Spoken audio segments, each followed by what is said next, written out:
Have you ever noticed how easy it is to spend hours debating something small, like the color of a logo or reorganizing your desk, while the big urgent problems stay untouched? That's not just procrastination, it's triviality bias, the brain's trap that makes you feel productive while you're really just avoiding what matters. In this video, we're breaking down why your mind craves the small stuff, how it kills progress, and what you can do to break free. So, stick around. And if you want more deep dives into the hidden biases quietly shaping your decisions, make sure to like this video, subscribe, and turn on notifications, because you don't want to miss what's coming next. Cryptomnesia. Cryptomnesia is one of the most unsettling tricks the human mind can play, a haunting psychological phenomenon where memory and originality blur into one indistinguishable thread. Imagine this: you're sitting in silence, and suddenly an idea appears in your mind. Glowing with brilliance, you feel alive, inspired, certain that what just struck you is something fresh, something never before spoken. It feels like creation itself, and yet, without realizing it, you are repeating something you once heard, read, or saw long ago.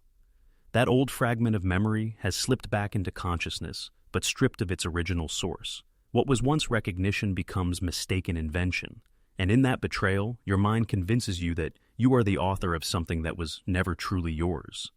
This is the essence of cryptomnesia. It happens not with violence, not with warning, but with whispers. A line of poetry you once read resurfaces as if you've written it. A melody you heard years ago hums in your brain, and you think you've composed it. Even a business idea, a theory, or a casual remark might feel like a lightning bolt of innovation, when in truth it is the faint echo of something buried in your subconscious. The danger is that you don't realize it. To you, it feels authentic. It feels like genius. But it's not invention at all. It's theft disguised as creation. And the most disturbing part is that you're both the thief and the victim at the same time. Cryptomnesia occurs because the human brain doesn't always tag memories with their sources. You may remember the content, a phrase, an image, an idea, but forget where it came from. The information lingers, floating in the depths of your subconscious, waiting for the right moment to resurface. And when it does, it no longer feels borrowed. It feels born. Writers, musicians, scientists, and inventors are ESP, icily vulnerable because they constantly live in the tension between absorbing knowledge and creating new things. They don't mean to steal. They don't intend to deceive. But when they stand before an audience and proudly present their new idea, the cruel truth can strike. Someone else thought of it first, perhaps years or even centuries ago. The consequences of cryptomnesia can be devastating. Reputations collapse when a supposed masterpiece is revealed to be unoriginal. Lawsuits erupt over ownership. Trust is destroyed when originality is questioned. Yet, what makes it terrifying is that most victims of this phenomenon never acted with malice. They weren't plagiarists in the traditional sense. They were haunted by forgotten fragments of memory, and once the illusion breaks, the damage spreads beyond the single idea. It plants doubt in the creator's mind. How many of their original thoughts were really their own? How many of their proudest creations were simply shadows of something they once consumed and unconsciously repeated? For those who suffer from cryptomnesia, the emotional toll can be crushing. Shame, confusion, and horror intertwine. They don't just feel exposed. They feel possessed, as if their very mind has been hijacked by an unseen hand. It's as if a stranger has taken the pen, the brush, the voice, and left them questioning whether they've ever truly created anything at all. And the scariest part of cryptomnesia is this: you never see it coming. It doesn't arrive with warning. It slides quietly into your thoughts, wears your voice, and convinces you that the words, the music, the brilliance were always yours. Until one day, the truth is revealed, and you realize that what you believed was creation was nothing more than memory wearing a disguise. Moral Credential Effect. The moral credential effect is one of the most deceptive illusions the human psyche creates, a quiet trick that convinces us that our past goodness buys us freedom to behave badly in the present or future. It is not a loud or obvious form of hypocrisy. Instead, it's subtle, creeping into decisions with a voice that whispers, "You've done enough good. You've earned this. You've been kind, generous, selfless. So now you can afford to bend the rules." It feels like fairness, like balance, but in reality, it's a dangerous self-deception that corrupts morality from within. At its core, The moral credential effect turns morality into currency. Each act of kindness or integrity becomes a deposit into a psychological bank account, and when temptation appears, you unconsciously withdraw from that balance to justify harmful or selfish choices. A person who donates generously to charity may later feel less guilty about snapping cruelly at a coworker. A leader who prides themselves on promoting diversity might allow themselves to discriminate in other ways, believing their past efforts prove their fairness. A partner who has spent months being supportive may excuse a moment of cruelty with the thought, "I've done enough good to make this acceptable." What makes the moral credential effect so insidious is that it rarely feels like rationalization. Instead, it feels like justice. We convince ourselves that after long stretches of discipline, sacrifice, or virtue, we deserve to cut corners or indulge in selfishness. In our minds, this isn't corruption, it's balance. We imagine that morality works like a scale. One good deed on the left justifies one harmful choice on the right, but the truth is far darker. This kind of thinking slowly erodes integrity, making it easier and easier to excuse lapses of character until hypocrisy becomes a pattern, not an axiom. The effect is visible everywhere. Politicians preach honesty, then betray their own standards behind closed doors, justifying themselves with the service they have supposedly given the public. Activists fight fiercely for justice, yet dismiss or belittle those who disagree with them, believing the nobility of their cause absolves their cruelty. Religious leaders fall into scandal while still cloaked in the memory of their righteous sermons. Ordinary people, too, fall into this trap daily.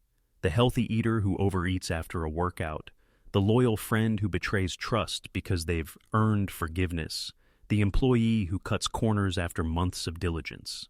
Each act feels justified because the person believes their moral bank account is full. The moral credential effect is not only destructive on a personal level, it also blinds us to our double standards. We are quick to criticize the faults of others while silently excusing the very same flaws in ourselves, because in our minds, our prior goodness shields us from judgment.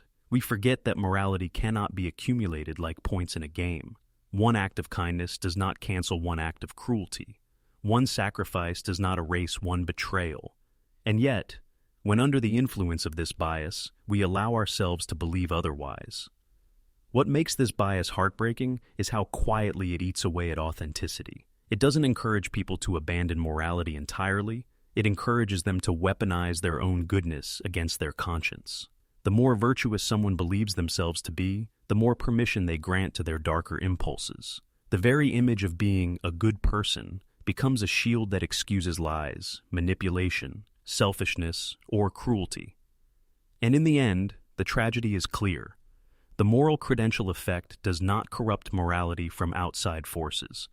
It corrupts from within, rewriting the rules in our own favor and convincing us that betrayal is simply balance.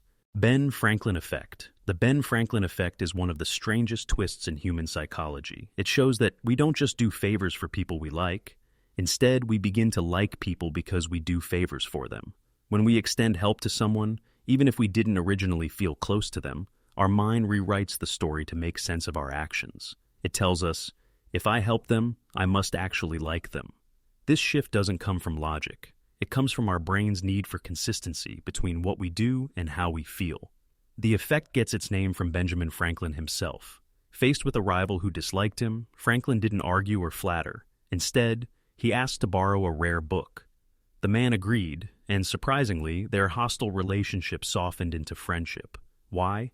Because once the man had helped Franklin, his mind needed to justify the act. He couldn't reconcile doing a favor for someone he disliked, so he unconsciously changed his perception. Perhaps Franklin isn't so bad after all. That single act reshaped their entire relationship. At its core, the Ben Franklin effect reveals how fluid our emotions really are. We think we form feelings first and act on them second, but often it's the reverse. Our actions create the feelings we assume came before. Helping, giving, or serving someone plants the seed of connection, and the bond grows not because they charmed us, but because we invested in them. This phenomenon explains a lot of human behavior. Parents feel stronger attachment to children because of the endless effort they pour into them. People bond with pets or projects they've cared for, even when they don't get anything in return. Manipulators exploit this bias too. Cult leaders assign chores, scammers ask for small favors, and toxic partners keep you giving just enough so that you feel increasingly tied to them. The more you give, the more. Your mind insists you must care, even when logic says otherwise. The irony of the Ben Franklin effect is powerful. We think generosity is the result of affection, but often it is the cause. Every favor, every act of help ties us closer to the person receiving it, whether they deserve it or not. And in that truth lies both a beautiful opportunity for building trust and a dangerous opening for manipulation. Empathy gap. The empathy gap is a hidden flaw in how we understand emotions, both in ourselves and in others. It's the deep inability to grasp just how powerful feelings can be until we're actually inside them. When you're calm, you think clearly. You make promises. I'll never yell again. I won't go back to them. I'll stay strong next time. In that state, the storm of emotion feels distant, almost impossible. But the moment anger, panic, lust, fear, or despair takes over, logic disappears like smoke in the wind. You realize too late how much control emotion truly has. This gap doesn't just distort our own self-control, it also makes us judge others unfairly. A grieving parent might look irrational to someone who has never lost a child. A person in withdrawal may seem weak to someone who has never faced addiction.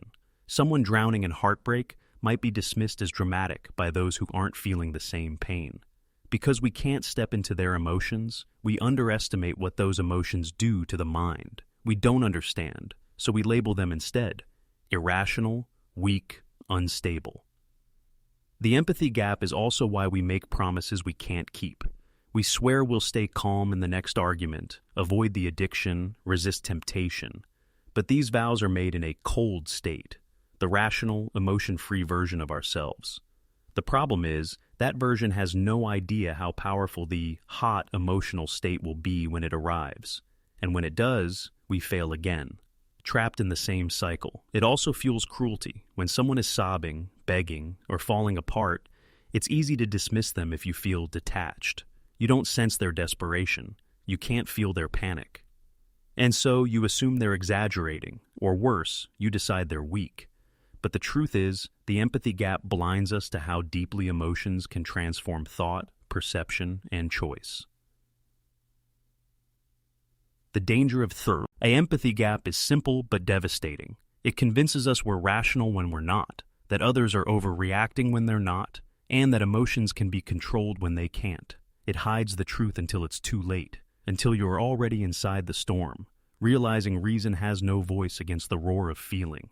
Licensing effect. The licensing effect is a quiet but dangerous bias, where your past good behavior becomes the excuse for your future bad behavior. It works like an invisible permission slip, whispering, "You've been disciplined, kind, or generous. Now you've earned the right to slip a little." Instead of protecting your values, your own goodness gets twisted into a weapon against your integrity. This bias often feels like balance. You donate to charity and then treat yourself to something unhealthy. You stick to a workout and then justify overeating later. You've been patient all day with loved ones, so you lash out and excuse it as release. It doesn't feel like a betrayal of your values. It feels like fairness, like a reward you've earned. But beneath the surface, you are not acting from impulse. You're acting from entitlement.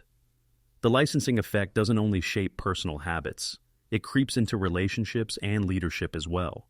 A boss who prides themselves on being fair may belittle an employee in private, believing their overall record of fairness shields them. A partner who has been caring may justify manipulation, convinced they've built enough credit to excuse the harm. The danger is subtle.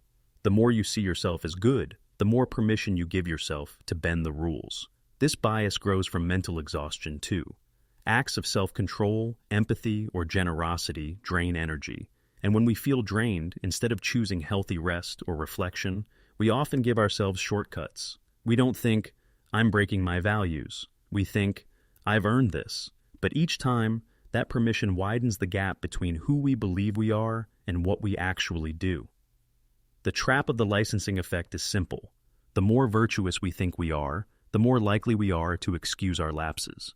The mind clings to its self-image, so when our behavior threatens it, we don't. To correct the action, we rewrite the rules. In the end, character becomes something we spend like credit. And over time, every small withdrawal leaves us emptier, until the values we were once proud of have quietly eroded, choice by choice. Decoy Effect. The decoy effect is a subtle trick of perception that changes the way we choose without us ever realizing it. It doesn't alter the value of options themselves. It alters how we see them. By adding a carefully designed decoy option, our judgment shifts, and we end up picking what someone else wanted us to pick all along, while believing it was our own smart decision. Imagine standing at a coffee counter with two choices, a small cup for 3 or a large for 5. It's a hard decision. Then suddenly, a third option appears, a medium for $4.50. Now, the large seems like a bargain, the small feels too little, and the medium, though available, exists only as bait. It's not meant to be chosen. Its purpose is to make the large look like the best deal. This is the decoy effect in action, an illusion of choice designed to push you toward a specific outcome. What's unsettling is how easily this works. Our brains don't evaluate each option in isolation. Instead, we compare them side by side, and once the decoy enters the lineup, it warps the context. The inferior option, similar to one choice but worse in every way, makes its competitor look irresistibly better. You walk away convinced you made a rational, efficient choice, when in truth, you were guided. This bias is everywhere. Marketers use it to sell overpriced subscriptions, adding a useless middle plan to make the premium seem reasonable.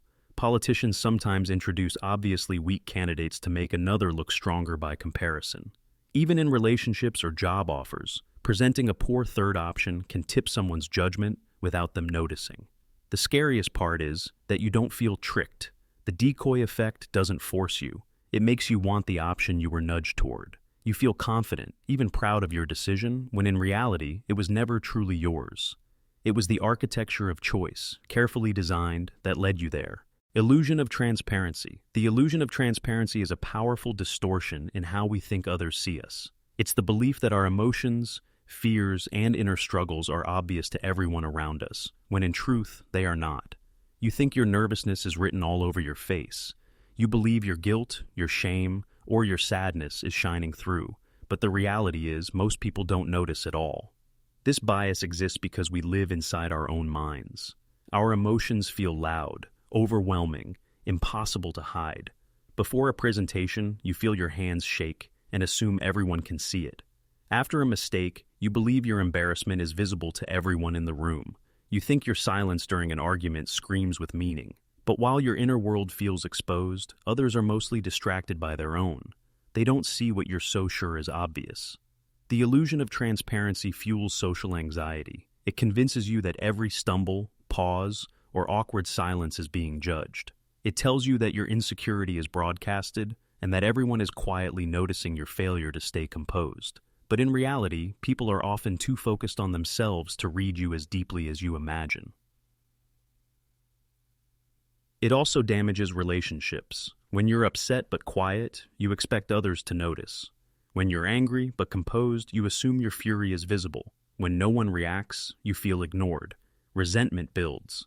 Not because people don't care, but because they didn't see what you thought was obvious. You believe your emotions are shining through, but to others, they remain invisible. The heartbreak of the illusion of transparency is that it makes you feel exposed and unseen at the same time. You carry shame as though it were on display, yet you also feel invisible when others don't respond to what you're silently expressing. The truth is simple. Most people aren't looking as closely as you think. The spotlight you imagine doesn't exist. Your emotions feel like a scream on the inside, but outside, they barely make a sound. Self-other knowledge, asymmetry, SOCA. Self-other knowledge asymmetry, or SOCA, is the hidden gap between how well we think we know ourselves and how well others might actually know us. Most people believe they are the ultimate authority on who they are. After all, no one else hears our thoughts, feels our emotions, or knows our private intentions. But the unsettling truth is that sometimes others see us more clearly than we see ourselves. This bias happens because we confuse access with accuracy. Yes, we live with our inner monologue. We know our reasons, our excuses, our doubts. So when someone says we are arrogant, insecure, or passive-aggressive, we reject it. They don't understand me. They don't know what I meant. But intent doesn't erase patterns. Others see our behavior, the tone in our voice, the tension in our body, the distance in our eyes, and sometimes their outside view is more accurate than our inside story. Research shows that people often have better insight into our observable traits than we do. They can detect how anxious we seem, how confident we appear, or how intelligent we come across in ways we might downplay or deny. Our closeness to ourselves makes us biased. Our ego protects us by editing the truth, by softening flaws, by exaggerating strengths. And that's where Soka takes root. This bias damages relationships because it makes feedback feel like an attack. When others describe something we don't want to admit, we resist. We defend our self-image instead of considering their perspective. Yet often their words reflect patterns we refuse to face. Soka convinces us we're transparent, but the reality is others can sometimes see the blind spots we're desperate to ignore. The danger is that when we insist only we know who we are, we stop listening. Growth requires mirrors, and sometimes those mirrors are in the eyes of others. The truths we want to hear are often the ones that set us free. But Soka blinds us, keeping us trapped inside the story we tell ourselves, while those around us see the parts we've tried to hide. Cheerleader Effect. The cheerleader effect is a curious trick of perception, where someone seems more attractive when they are seen as part of a group. Alone, they might look ordinary, but surrounded by others, laughing, blending in, sharing energy, they suddenly appear more appealing. It isn't that their features have changed. It's that our brain processes them differently in the context of a group. This happens because the mind tends to smooth out flaws when looking at a group. It averages features, balances imperfections, and enhances the sense of harmony. A person who might not stand out individually can glow with presence when seen among others, lifted by the collective impression. What we're really responding to is not just their face, but the energy of belonging, confidence, and social proof. The effect has deep evolutionary roots. In early human societies, survival often depended on being accepted by the group. Seeing someone included signaled that they were safe, trustworthy, and valuable. Our brains still carry this wiring, so when we see a person surrounded by others, especially attractive or respected others, we unconsciously assign them the same qualities. They must be likable, desirable, or worthy. Otherwise, why would they belong? The cheerleader effect influences everyday life more than we realize. It's why group photos and advertising make products or people seem more appealing. It's why social media influencers often post with friends. It even explains why someone you notice at a lively party may seem less magnetic when you meet them one-on-one later. The glow of the group fades, and you're left wondering if your earlier impression was real or just the illusion of context. The danger of this bias is subtle. It shows how fragile and manipulated our sense of attraction can be. What feels like genuine interest may only be the reflection of group dynamics. The cheerleader effect reminds us that beauty isn't just in the person, it's in the setting, the energy, and the crowd around them. Hot-cold empathy gap. The hot-cold empathy gap is the painful divide between who we think we are in calm moments and who we become when emotions take over. In a cold state, when we feel calm, rational, and steady, we make promises. I'll never lose my temper. I won't fall back into that habit. I'll stay calm no matter what happens. But the moment we enter a hot state, gripped by anger, desire, fear, or pain, those promises collapse. The calm version of us feels distant and powerless. This gap explains why people relapse into addictions they swore they had beaten, why arguments spiral despite good intentions, why self-control crumbles in the heat of temptation. We fail not because we lack discipline, but because the calm self that made the vow cannot fully understand the emotional storm of the future. When the storm arrives, it takes over, and logic has no voice against it. The bias doesn't just distort our view of ourselves. It also poisons how we judge others. From the outside, it's easy to call someone weak for giving into fear or desperate for begging in pain. But that judgment comes from a cold state, detached from the intensity of what the other person is experiencing. We forget how overpowering emotions can be until they have us in their grip. The hot-cold empathy gap is why people say, "I don't know what came over me." In truth, it wasn't something foreign. It was a version of themselves they ignore until it shows up, stronger than reason.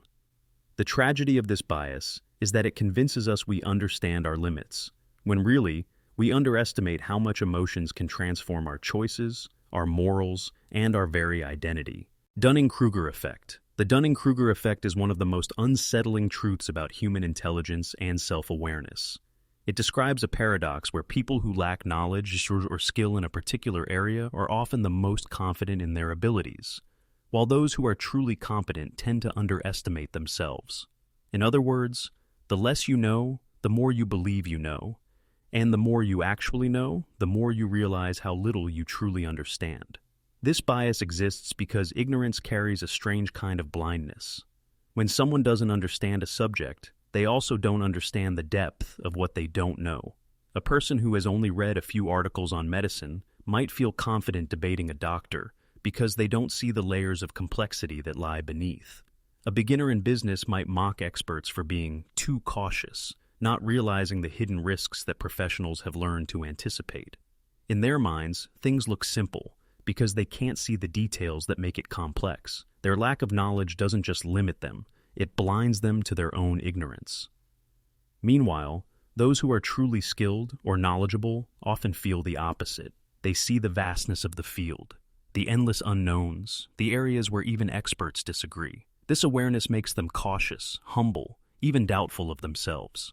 Ironically, the people who should be listened to most are often the quietest, while those who should hesitate are the loudest. The Dunning-Kruger effect plays out everywhere. In workplaces, unskilled employees may overestimate their performance, frustrating their peers and managers. In politics and social debates, the loudest voices are often those with the shallowest understanding. On social media, confidence and charisma can drown out truth and expertise, because certainty sounds more convincing than complexity. And in our personal lives, this bias fuels arrogance, the belief that because we know something, we know everything. What makes this bias dangerous is that it closes the door to growth. If someone is convinced they're already right, they stop learning. They resist correction. They argue against feedback. And because they project confidence, others may even mistake them for experts, spreading their ignorance further. The Dunning-Kruger effect doesn't just harm the individual. It misleads entire groups, organizations, and societies. The tragedy is that everyone is vulnerable to this bias. No matter how much you learn, there will always be areas where you are the beginner who doesn't realize how little you know. That's why humility becomes a kind of protection. True wisdom isn't loud or boastful. It's the quiet recognition of limits. The Dunning-Kruger effect teaches us that confidence is not proof of competence, and silence is not proof of weakness. Often the most dangerous voice in the room is not the one who admits doubt, but the one who doesn't even realize they should have any. Reverse Dunning-Kruger effect. The reverse Dunning-Kruger effect is the shadow twin of the original phenomenon. Instead of the ignorant overestimating themselves, this bias shows how the truly skilled and competent often underestimate their own abilities. People who are intelligent, talented, or knowledgeable sometimes believe they are average, or worse, inadequate. They assume that because something feels easy for them, it must be easy for everyone. This bias emerges from perspective. Skilled individuals see their own effort, their failures, their long hours of practice. They compare themselves not to beginners, but to the highest standard, the masters, the exceptional few. As a result, they discount their own abilities. A gifted writer assumes their work is ordinary because writing flows naturally for them. A talented mathematician dismisses their insight, believing others must find the same solutions just as easily. A compassionate leader sees their empathy as basic human decency, not realizing how rare and valuable it actually is. The reverse Dunning-Kruger effect is fueled by humility but poisoned by self-doubt. Those who carry it are often harder on themselves than anyone else ever could be. They overlook their progress because they focus only on their shortcomings. They see what they haven't yet mastered, not what they've already achieved. And while this humility can protect against arrogance, it also traps them in cycles of insecurity where they never feel good enough, no matter how accomplished they are. This bias doesn't just damage the individual, it shapes how they interact with the world. People underestimating their skills may avoid opportunities, silence their voices, or refuse recognition they deserve. They hold back in discussions, not realizing they may be the most knowledgeable in the room. They let louder, less competent voices take control, and, as a result, workplaces, communities, and even relationships suffer. The people most capable of guiding, creating, and solving problems often sit quietly in the background, believing someone else must be better suited. The reverse Dunning-Kruger effect also reveals a deeper truth about human psychology. Confidence and competence are not the same. The world often rewards those who sound sure of themselves, not those who are truly skilled. And so the quiet expert goes unnoticed, while the unskilled but confident take center stage.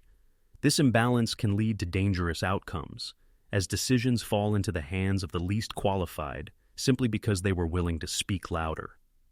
The heartbreak of this bias is that it keeps brilliant minds hidden in the shadows. Those who could inspire, lead, and innovate often hesitate, doubting their worth. Meanwhile, those blind to their own ignorance rise unchecked. The reverse Dunning-Kruger effect is a reminder that self-doubt, while rooted in humility, can be just as misleading as arrogance.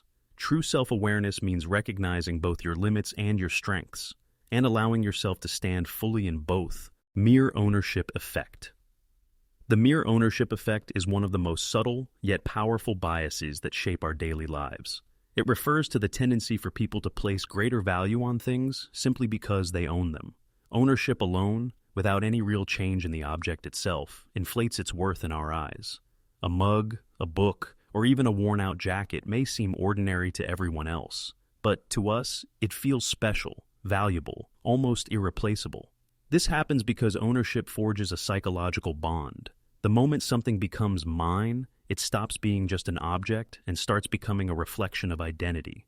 A child's stuffed toy, battered with time, feels priceless not because of its material quality, but because it carries the story of belonging. A car, even outdated and unreliable, is defended with pride by its owner.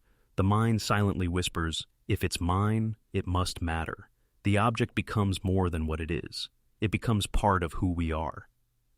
Marketers and businesses exploit this bias constantly. Free trials, test drives, or even letting customers hold a product in their hands tap directly into the mere ownership effect.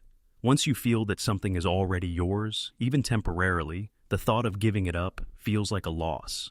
And humans are wired to avoid loss at all costs. That's why people buy things they didn't plan to, simply because holding or trying them creates a bond strong enough to convince them of added value. This effect also explains the strange attachment people feel to possessions long after their usefulness has faded. Old clothes that never get worn, outdated gadgets, or even broken items are hard to part with because throwing them away feels like losing a piece of yourself. Rationally, they may have no significant worth, but emotionally, they have become symbols of ownership, identity, and memory.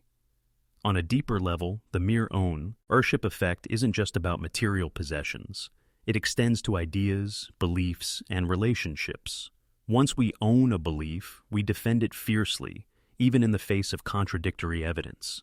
Once we claim a decision, we value it more, even if another path would have been better. Ownership shapes perception, and perception shapes reality.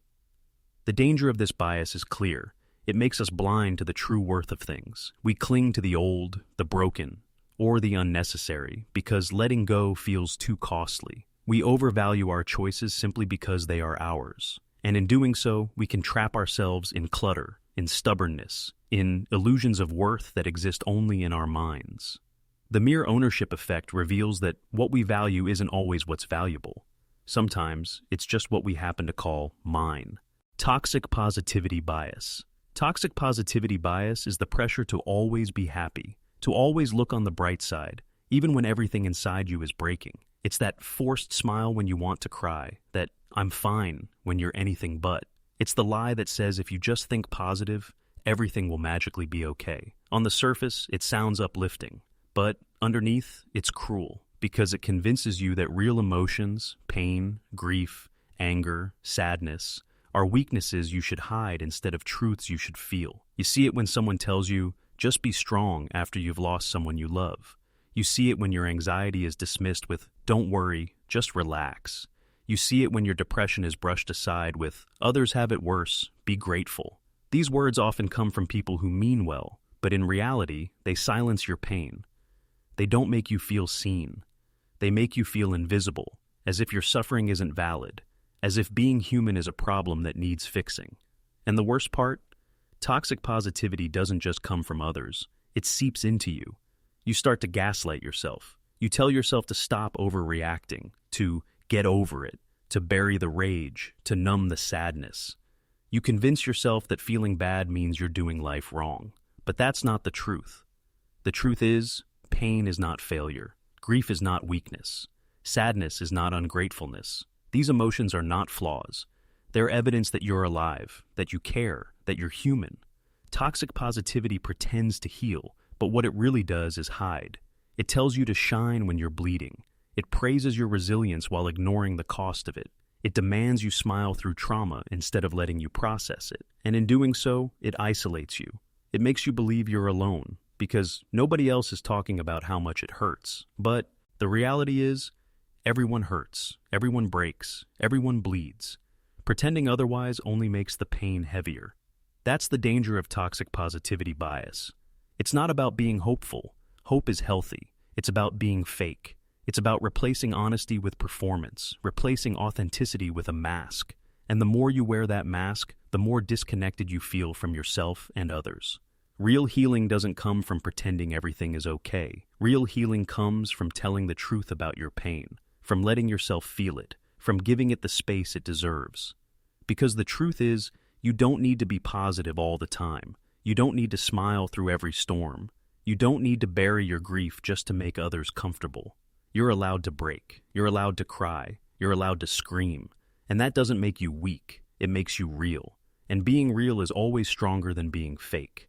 Not invented here bias, the not invented here. Bias is a quiet form of arrogance disguised as loyalty to your own ideas, your own team, or your own way of thinking. It happens when you reject an idea, not because it's bad, but simply because it didn't come from you. It's the instinct that says, if it wasn't born in my brain, in my company, in my circle, then it must not be good enough. On the surface, it feels like pride, like protecting your standards, but in reality, it's ego. Think about it. A company might ignore a brilliant solution just because it came from a competitor. A team might waste months reinventing something that already exists because they don't want to admit someone else thought of it first.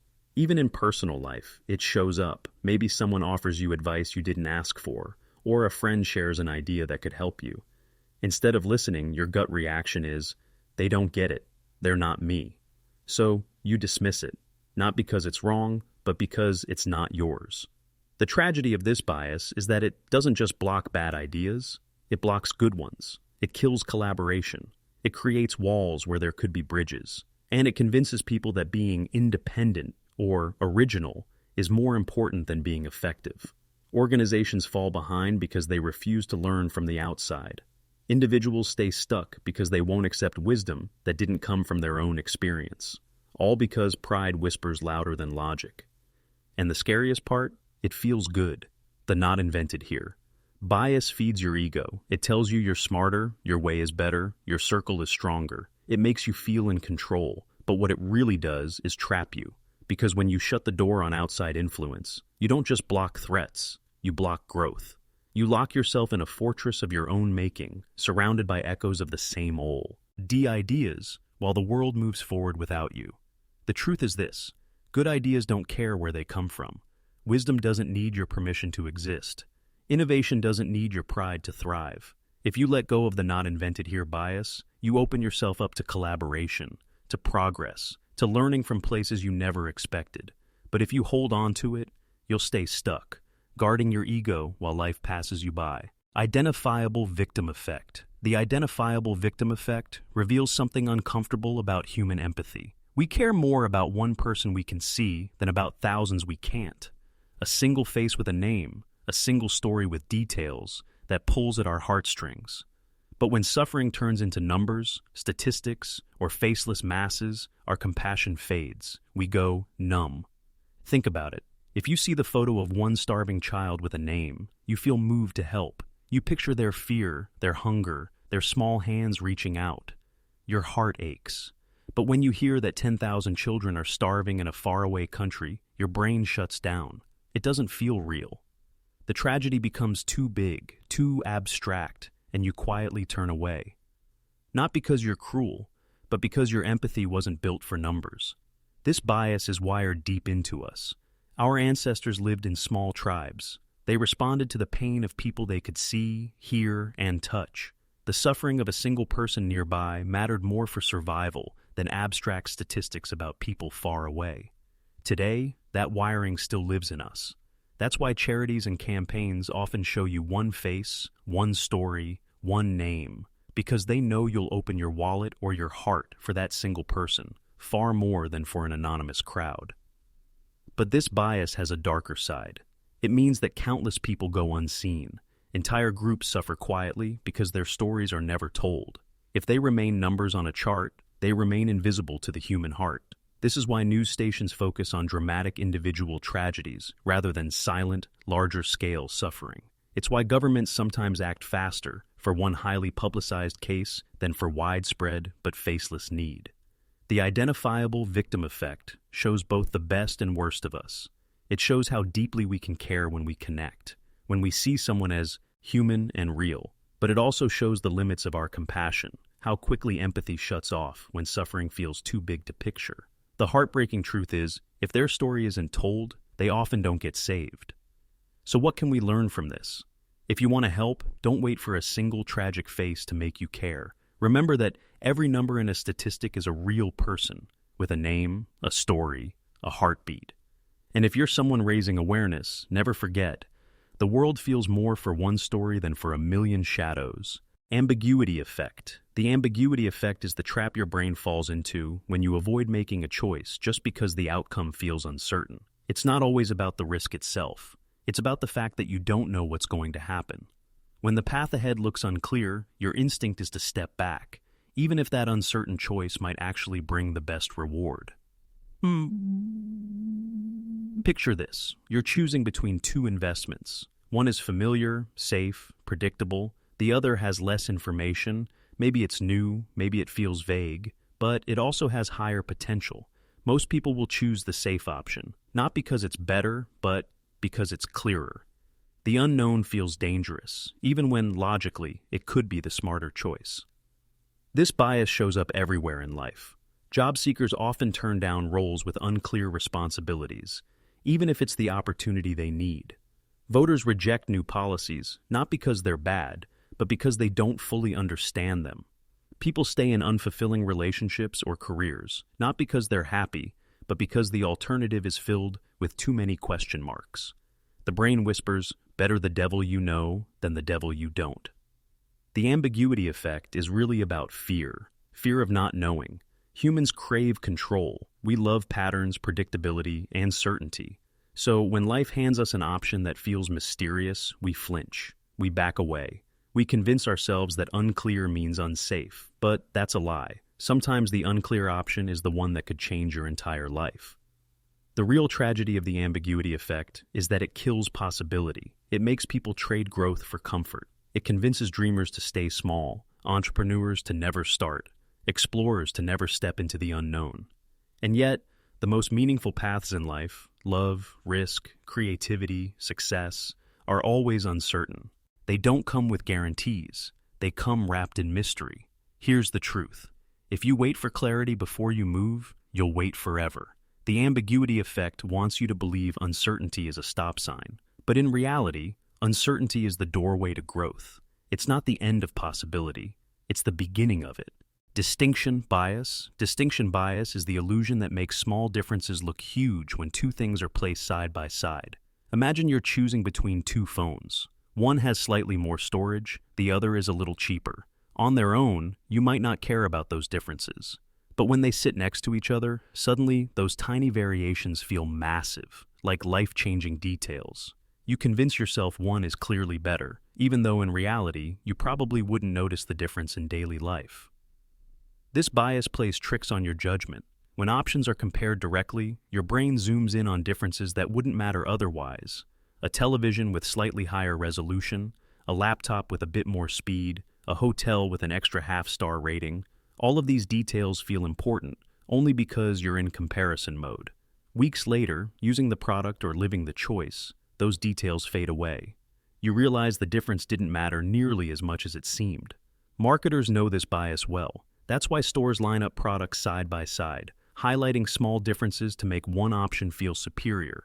They sell you the illusion that choosing the better one will change your experience, when really, It just changes your perception in the moment.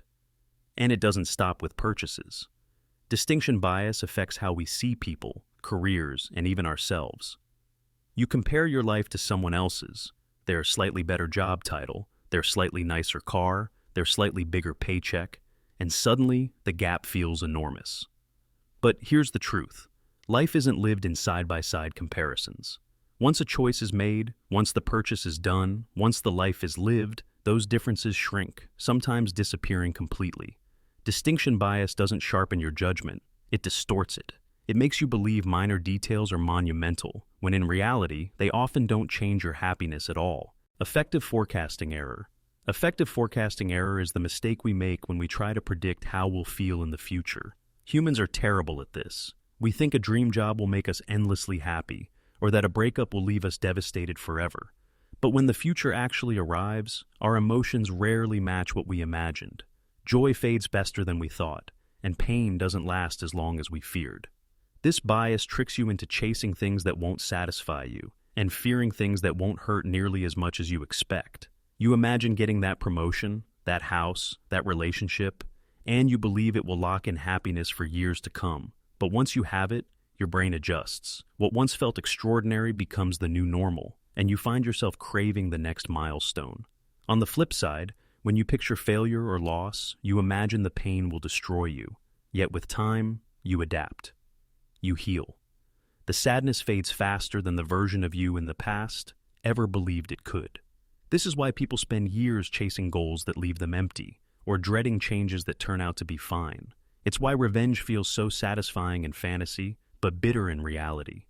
It's why heartbreak feels endless in the moment, but becomes a distant memory over time. The brain isn't good at simulating future feelings. It can imagine scenarios, but it can't replicate the depth and nuance of actually living them. So, it guesses, and in those guesses, it lies. The danger is that we don't learn from this error. Even after being wrong again and again, we still believe our emotional forecasts. We keep chasing the fantasy of eternal happiness, and we keep fearing storms that won't last. And in doing so, we waste precious time living in imagined futures instead of the present. The truth is, humans are more adaptable than they think. The highs don't last as long, and the lows don't hurt as much. But if you understand this, you can stop overvaluing fantasies and stop fearing shadows. Instead of living for the future, you start living for today, where your real feelings, not imagined ones, actually exist. Projection bias. Projection bias is the mistake of assuming other people think and feel the same way you do. It's when you use your own mind as the default lens to judge the world. If you hate confrontation, you imagine that others avoid it too. If you would never lie in a certain situation, you assume no one else would either. If something hurts you deeply, you expect that it must hurt others the same way. But people aren't mirrors. They are shaped by different experiences, backgrounds, and beliefs. This bias quietly damages relationships. Instead of asking what someone truly feels or needs, you assume you already know. You give them what you would want, not what they're actually asking for. You interpret their silence with your own reasons, not theirs. And when their actions don't match what you expected, you feel confused, disappointed, or even betrayed. You think, how could they do that? I never would. But that's the point. They aren't you. Projection bias also poisons communication. You believe your words are clear because you know what you meant, so you assume others understood them the same way. When they don't react as you expected, you judge them as irrational or ungrateful. The truth is, your message wasn't universal. It was filtered through your personal lens, and theirs is different. The most dangerous part of projection bias is that it feels like empathy. You think you're connecting by imagining yourself in someone else's position, but in reality, you're imagining yourself in your position, projected onto them. True empathy isn't assuming they feel like you, it's recognizing that they don't. It's stepping out of your perspective and into theirs.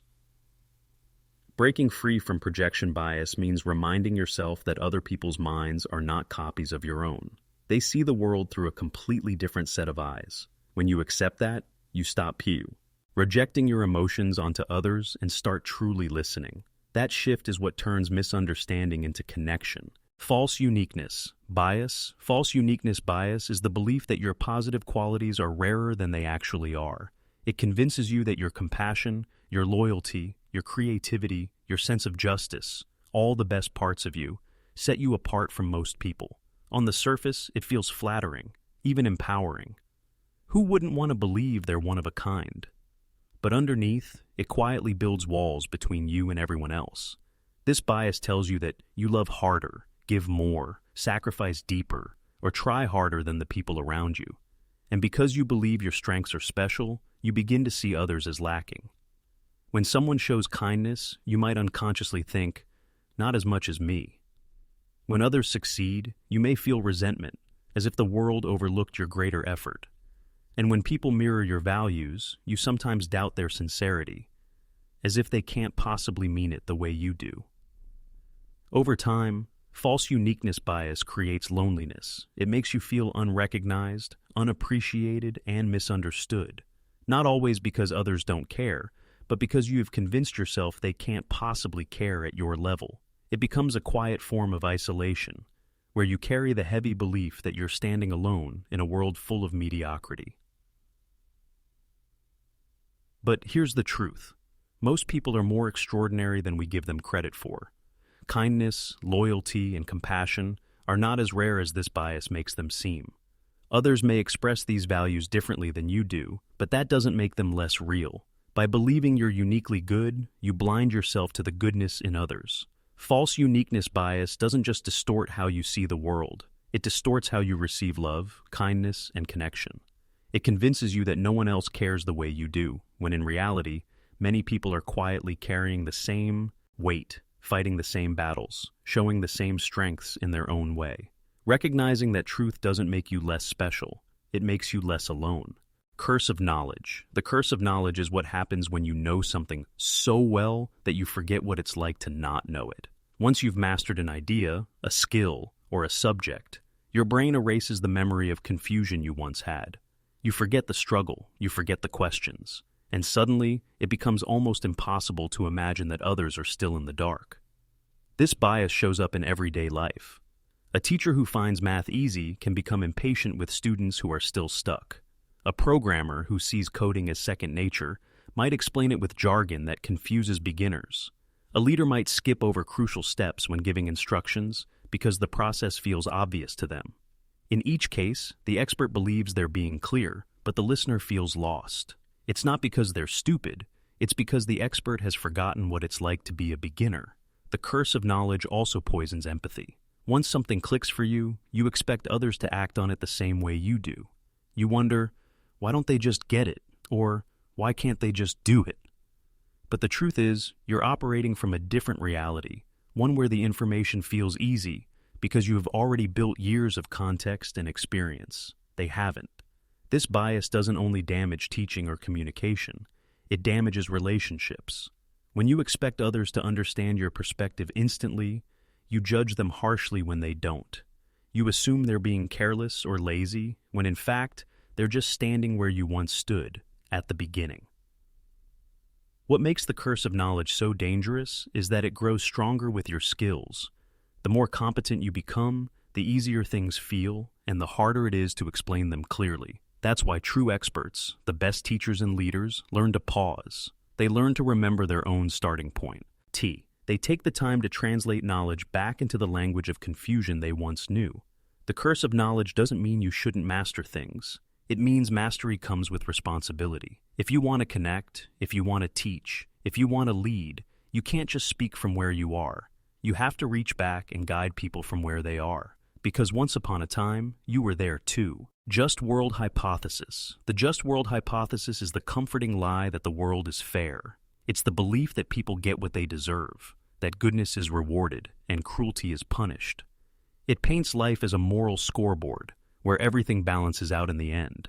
On the surface, this belief feels safe. It makes you think that if you work hard, follow the rules, and live with integrity, life will take care of you. But the truth is far darker. The world doesn't always work that way. In reality, innocent people suffer, liars prosper, tragedies strike without reason. And yet, when we witness unfairness, our brains resist it. The just world hypothesis whispers, they must have done something to deserve it. It shows up when someone gets sick and people quietly wonder about their lifestyle choices. It appears when victims of crime are judged for what they were wearing, where they were, or why they didn't leave sooner. Because if bad things happen for no reason, then they could happen to anyone, including us. And that's a thought most people can't handle. This bias is more than self-protection. It poisons empathy. It makes us distance ourselves from people in pain.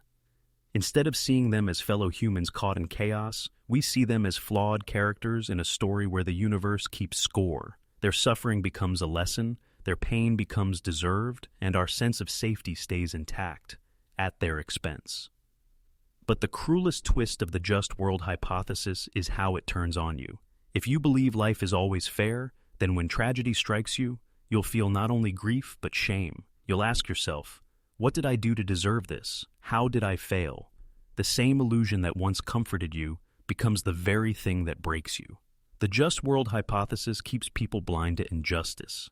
It convinces societies to ignore inequality and tolerate corruption. It makes them believe that the poor are lazy, the oppressed are dramatic, and the suffering brought it on themselves. It silences compassion, because if the world is fair, then no one really needs saving. The truth is, life is not a morality play. Bad things happen to good people. Good things happen to bad people. Believing otherwise may feel safe, but it will only leave you unprepared for reality. True strength isn't pretending the world is fair. It's facing the chaos, and choosing to act with compassion anyway. Ostrich Effect. The ostrich effect is the tendency to avoid information that feels uncomfortable or threatening, just like an ostrich burying its head in the sand. It's not that the danger goes away, it's that we'd rather not look at it. We convince ourselves that if we ignore the problem, maybe it won't matter, maybe it will disappear on its own. But, of course, it doesn't. The danger only grows while we keep our eyes shut. You see the ostrich effect everywhere. Investors avoid checking their accounts when the market is crashing. Students refuse to open exam results because they fear bad news. People ignore health symptoms because they don't want to face what the doctor might say. Even in relationships, we avoid hard conversations, pretending problems aren't there, hoping silence will fix what honesty never addressed. It feels easier in the moment, but in the long run, it always costs more. The reason this bias grips us so tightly is because uncertainty is painful. Looking directly at bad news forces us to confront fear, loss, or failure. Our brains want comfort, so they give us denial instead. For a moment, we feel safe, but the price of that safety is blindness. While we look away, debts grow larger, illnesses get worse, relationships fall apart, and opportunities slip through our hands. The ostrich effect is dangerous because it pretends to be harmless. It doesn't feel like a decision. It feels like postponement. You tell yourself, I'll deal with it later. But in reality, every day you avoid the truth, the problem takes deeper root. It quietly robs you of control, leaving you weaker, less prepared, and more vulnerable when reality finally forces its way in. The hard truth is that denial doesn't protect you. Awareness does. Problems don't vanish when you look away. They only grow in the dark. Facing the truth might hurt, but it gives you power. It allows you to prepare, to change the outcome. The ostrich effect wants you to stay blind, but courage means opening your eyes, especially when it's uncomfortable, because the sooner you face reality, the sooner you can do something about it. Hedonic Treadmill. The hedonic treadmill is the endless cycle of chasing happiness, only to end up right back where you started. It's the belief that once you achieve that next goal, that next purchase, that next milestone, you'll finally feel fulfilled. And yes, for a moment, you do. You feel the rush, the excitement, the joy. But soon, the feeling fades. The shiny new thing becomes normal, and you find yourself running toward the next promise of happiness, trapped on a treadmill that never stops. Think about it. You buy a new phone, and for a few days, it feels amazing. But soon, it's just your phone. You get a promotion, and you celebrate for a week, maybe a month. Then it becomes just your job again, and you're already thinking about the next step. You move into your dream house, and at first every room feels magical. A year later, it's just home, and your eyes wander towards something bigger, better, newer. The treadmill keeps moving, and you keep running. This bias comes from the way our brains adapt. Humans are wired for survival, not endless satisfaction. We adjust quickly to comfort, to success, to luxury. What once felt extraordinary becomes ordinary, and our baseline of happiness resets. That's why lottery winners eventually return to the same level of happiness they had before winning. It's why long-term joy doesn't come from money, status, or possessions, no matter how much we want to believe it will. The danger of the hedonic treadmill is that it makes happiness always feel one step away. You tell yourself, I'll be happy when I get that job. I'll be happy when I meet the right person. I'll be happy when I have more money.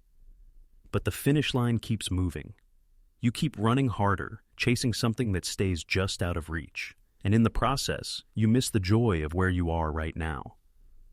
Breaking free doesn't mean giving up ambition or growth. It means realizing that happiness isn't waiting at the end of the treadmill, it's in the steps you take along the way. Gratitude, presence, and connection are the things that anchor you, the things that stop the endless running. Because real happiness isn't about chasing the next thing. It's about learning to stand still and actually feel the ground beneath your feet. Hyperbolic discounting. Hyperbolic discounting is the brain's habit of choosing smaller rewards now instead of waiting for bigger rewards later. It's why people choose a slice of cake today, even though they want to lose weight tomorrow. It's why someone might spend money on impulse instead of saving for something important. The present feels powerful, and the future feels far away. So, the short-term win almost always wins. This bias comes from the way our minds perceive time. The reward that's right in front of us feels certain, tangible, and real. The reward that's weeks, months, or years away feels distant and uncertain, even if it's much larger. The brain exaggerates the value of what's immediate and shrinks the value of what's delayed. That's why people break diets, procrastinate on projects, or avoid long-term investments. The pull of now is stronger than the promise of later. Think about saving money. If someone offered you $100 or $100 today or $120 a month from now, many people would take the $100. Logically, waiting just a month for 20% more is a smart decision. But emotionally, the brain feels the today option more intensely. The same logic applies to habits, goals, and health. Future rewards are invisible until they arrive, but instant pleasures are right there in your hands. The danger of hyperbolic discounting is that it traps you in short-term thinking. You trade long-term growth, stability, and success for momentary satisfaction. It's the reason credit card debt piles up, diets fail, projects get rushed, and dreams stay unfinished. The future version of you keeps getting robbed by the present version of you. But here's the truth. The future isn't some distant stranger. It's you. The decisions you make today are investments in the person you will become. If you can learn to resist the pull of instant gratification, even in small ways, you gain power. You start building habits that favor the long term over the short term.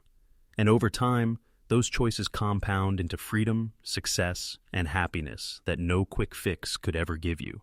Hyperbolic discounting whispers, choose now.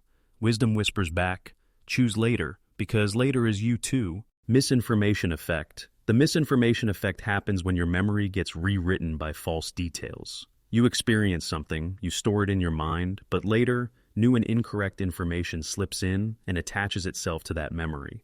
Over time, the false detail feels just as real as the truth. You don't just remember it, you believe it. This is why eyewitness testimony is so unreliable. A person might see an accident clearly, but after hearing someone else describe it differently, their memory changes. They become convinced the car was red instead of blue, or that the driver ran a light when they didn't. The new information doesn't stay separate. It rewires the original memory, blending fact and fiction into something that feels real. The misinformation effect is powerful because memory isn't like a video recording. It's more like a story your brain keeps editing. Each time you recall an event, you rebuild it, and in that rebuilding, details can shift. Add enough retellings, outside suggestions, or emotional triggers, and the story becomes something entirely different. You might swear you remember it perfectly, but what you're holding on to is a mix of truth and lies stitched together. You can see this bias at work in everyday life.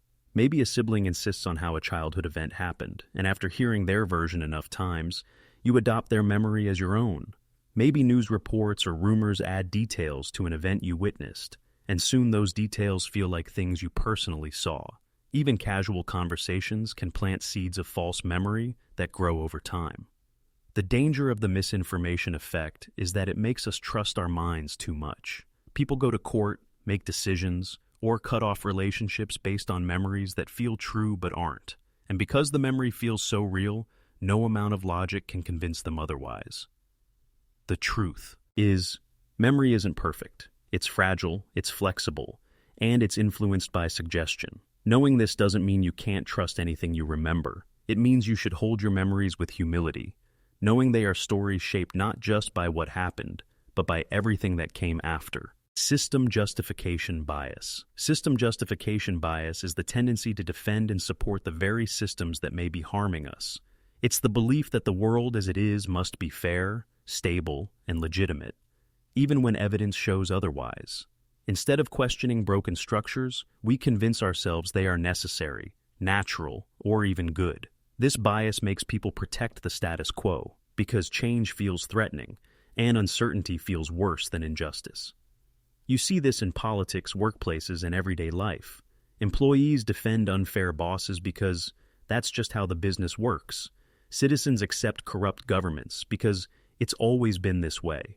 People excuse inequality by saying life isn't fair instead of challenging why those inequalities exist. The system, no matter how flawed, becomes easier to justify than the chaos of reimagining something better. This bias also explains why oppressed groups sometimes defend the very structures that oppress them. For example, someone struggling in poverty might still believe the economic system is fair, telling themselves that hard work will pay off eventually.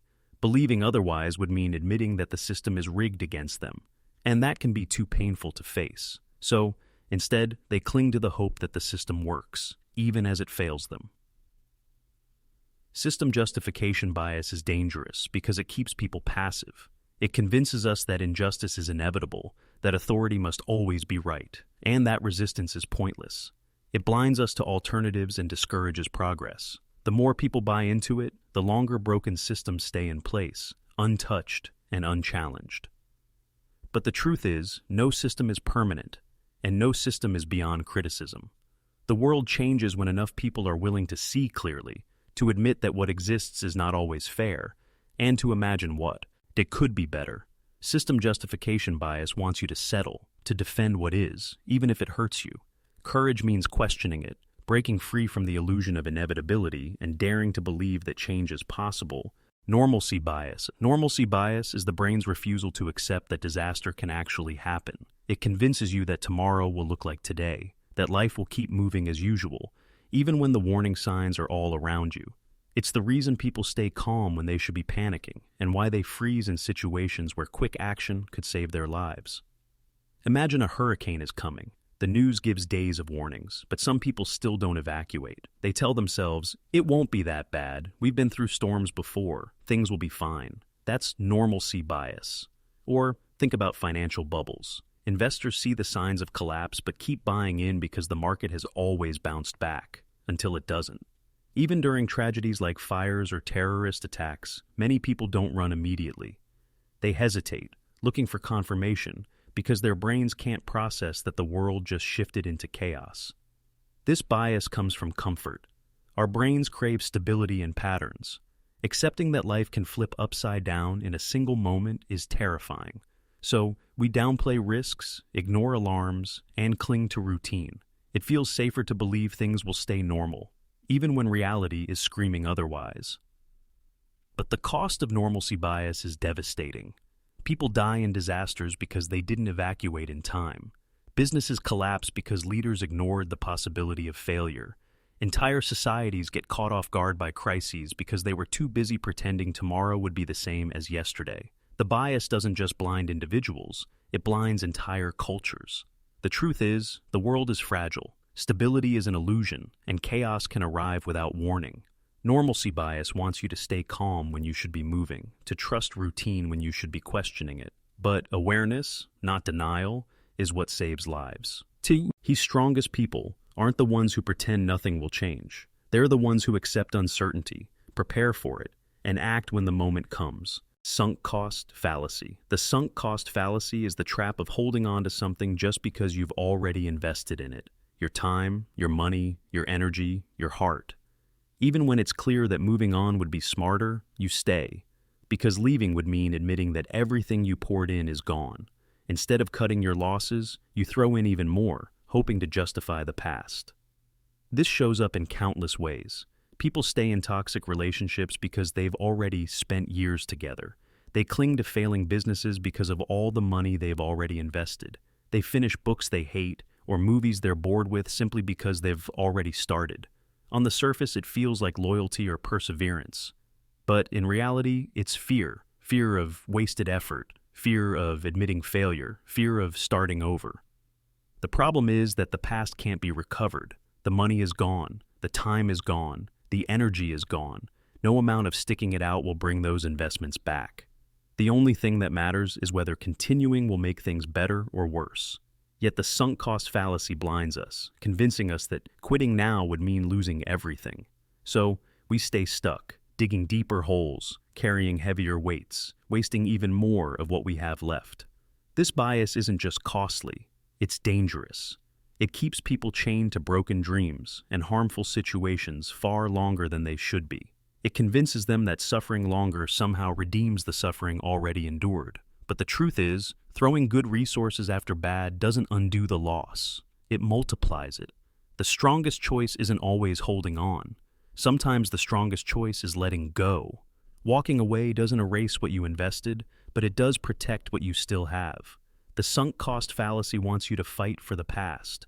Wisdom teaches you to fight for the future. Illusion of control. The illusion of control is the belief that you have more power over outcomes than you really do.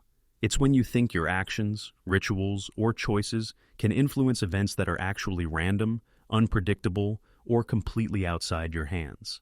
The brain craves certainty, so when life feels uncertain, it creates the comforting lie that you're in control, even when you are not. This shows up everywhere. Gamblers blow on dice or pull slot machine levers just right, as if it changes the odds. Sports fans wear lucky shirts, convinced it affects the game.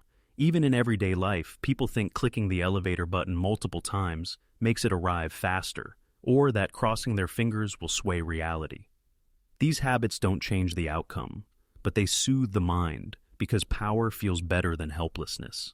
The illusion of control also creeps into bigger parts of life. Investors believe their instincts alone can predict the market. Drivers feel safer when they're behind the wheel instead of being a passenger, even though statistically it's no safer. Leaders think their strategies guarantee success, forgetting how much depends on timing, luck, or forces beyond their influence. This bias makes us exaggerate our role in both victories and failures. The danger of this illusion is twofold. Sometimes it makes people overconfident, taking risks they shouldn't, because they believe they can control the outcome. Other times it makes people blame themselves for things they never could have controlled. A loved one's illness, a sudden accident, or a tragedy they couldn't have prevented. In both cases, the illusion distorts reality and adds unnecessary suffering. The truth is, life is a mix of what we can control and what we can't. Pretending we control everything is comforting, but false. Pretending we control nothing is hopeless and paralyzing. Wisdom lives in the middle, focusing your energy on the things within your influence, and learning to accept, without guilt or denial, the things that never were. Effort justification. Effort justification is the mind's way of convincing you that something is valuable simply because it cost you a lot of effort. The harder you work for it, the more you believe it must have been worth it, even if, deep down, it wasn't. This bias is a survival trick. It protects you from feeling like all your time, pain, and sacrifice were wasted. Instead of admitting the outcome wasn't worth it, your brain inflates its value to match the struggle. You see this when someone spends years in a miserable degree program and tells themselves it was the best decision of their life. You see it when someone stays in an exhausting relationship because they've fought too hard to give up now. You see it in hazing rituals, where the more brutal the initiation, the more people value the group they've joined. It's not the result that creates the attachment, it's the suffering it took to get there. On one hand, effort justification can make us appreciate things more deeply. When you pour yourself into something and finally achieve it, your pride in the struggle gives it meaning. Climbing a mountain feels rewarding, not just because of the view, but because of the climb. But the danger comes when effort blinds you. When you convince yourself something is good simply because it was hard, you risk clinging to pain that should have been released. This bias can trap you in sunk costs. You might keep pouring energy into a failing project just because you've already poured so much. You might refuse to admit a choice was wrong because doing so would mean facing the truth that your effort wasn't rewarded. The brain hates that kind of honesty. So, instead it spins the story. It was worth it. It had to be. The truth is, not everything you work for is worth it. Some battles were mistakes. Some climbs lead nowhere. Some sacrifices don't pay off. And that's okay. Effort. T doesn't always equal value. The real wisdom is in knowing when the struggle shaped you and when it's simply weighing you down. Reactance. Reactance is the knee-jerk resistance you feel when someone tries to take away your freedom of choice. It doesn't matter if what they're suggesting makes sense. The very fact that they're pushing you triggers a rebellious spark. The moment you feel controlled, you want to push back. It's less about the choice itself and more about protecting your autonomy. Think about a teenager told not to date someone. Suddenly, that relationship becomes more attractive, not because the person changed, but because the forbidden feels like freedom. Or consider a customer told they have to buy something today because it's the last chance. Instead of being persuaded, many people feel irritated and walk away. Even in small moments, like someone telling you to calm down, the command makes you want to do the opposite. That's reactance in action. This bias shows up everywhere, in relationships, in politics, in marketing. People resist rules and advice, not always because they disagree, but because they resent being told what to do. Ironically, reactance often makes people act against their own interests just to prove they're in control. They'll reject help that would benefit them, or double down on bad choices simply because someone else tried to intervene. The danger of reactance is that it blinds you to reason.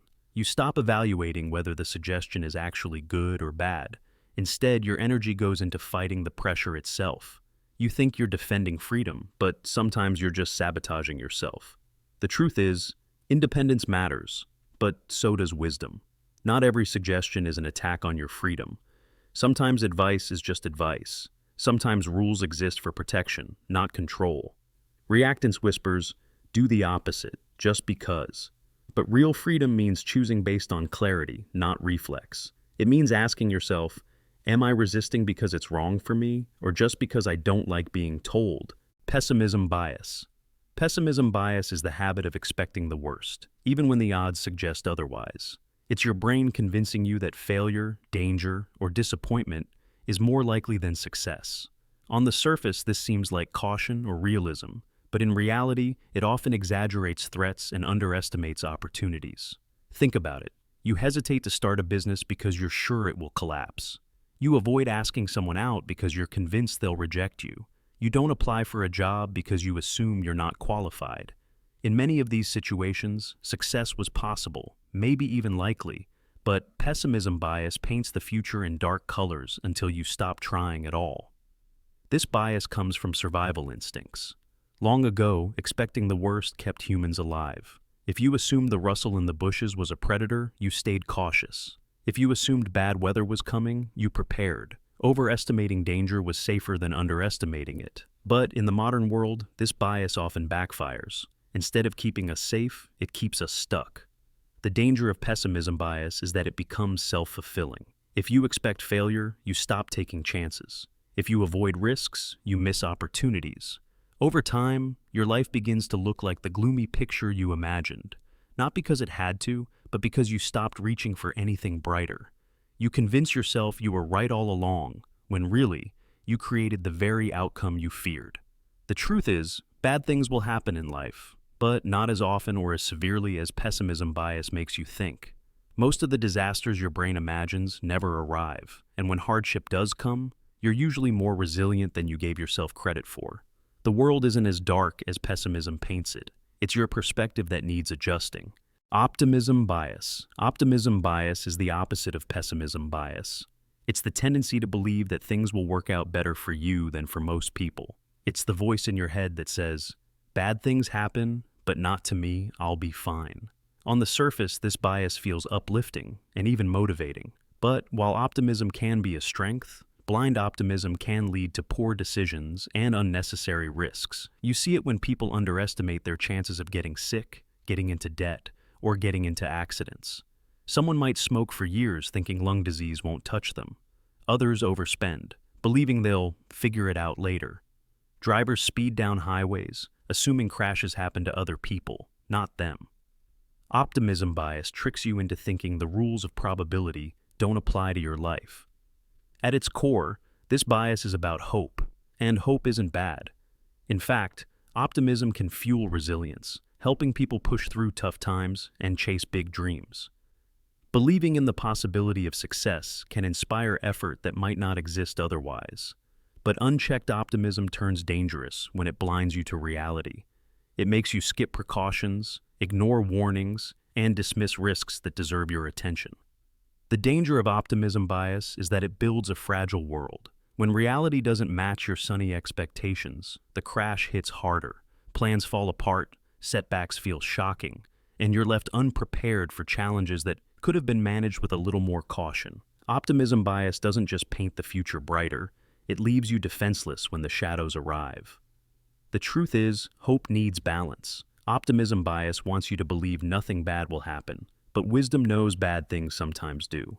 The healthiest mindset isn't blind optimism or constant pessimism, it's realistic optimism, believing in the best outcomes, but preparing yourself for the worst. That way, you're ready no matter which way life turns.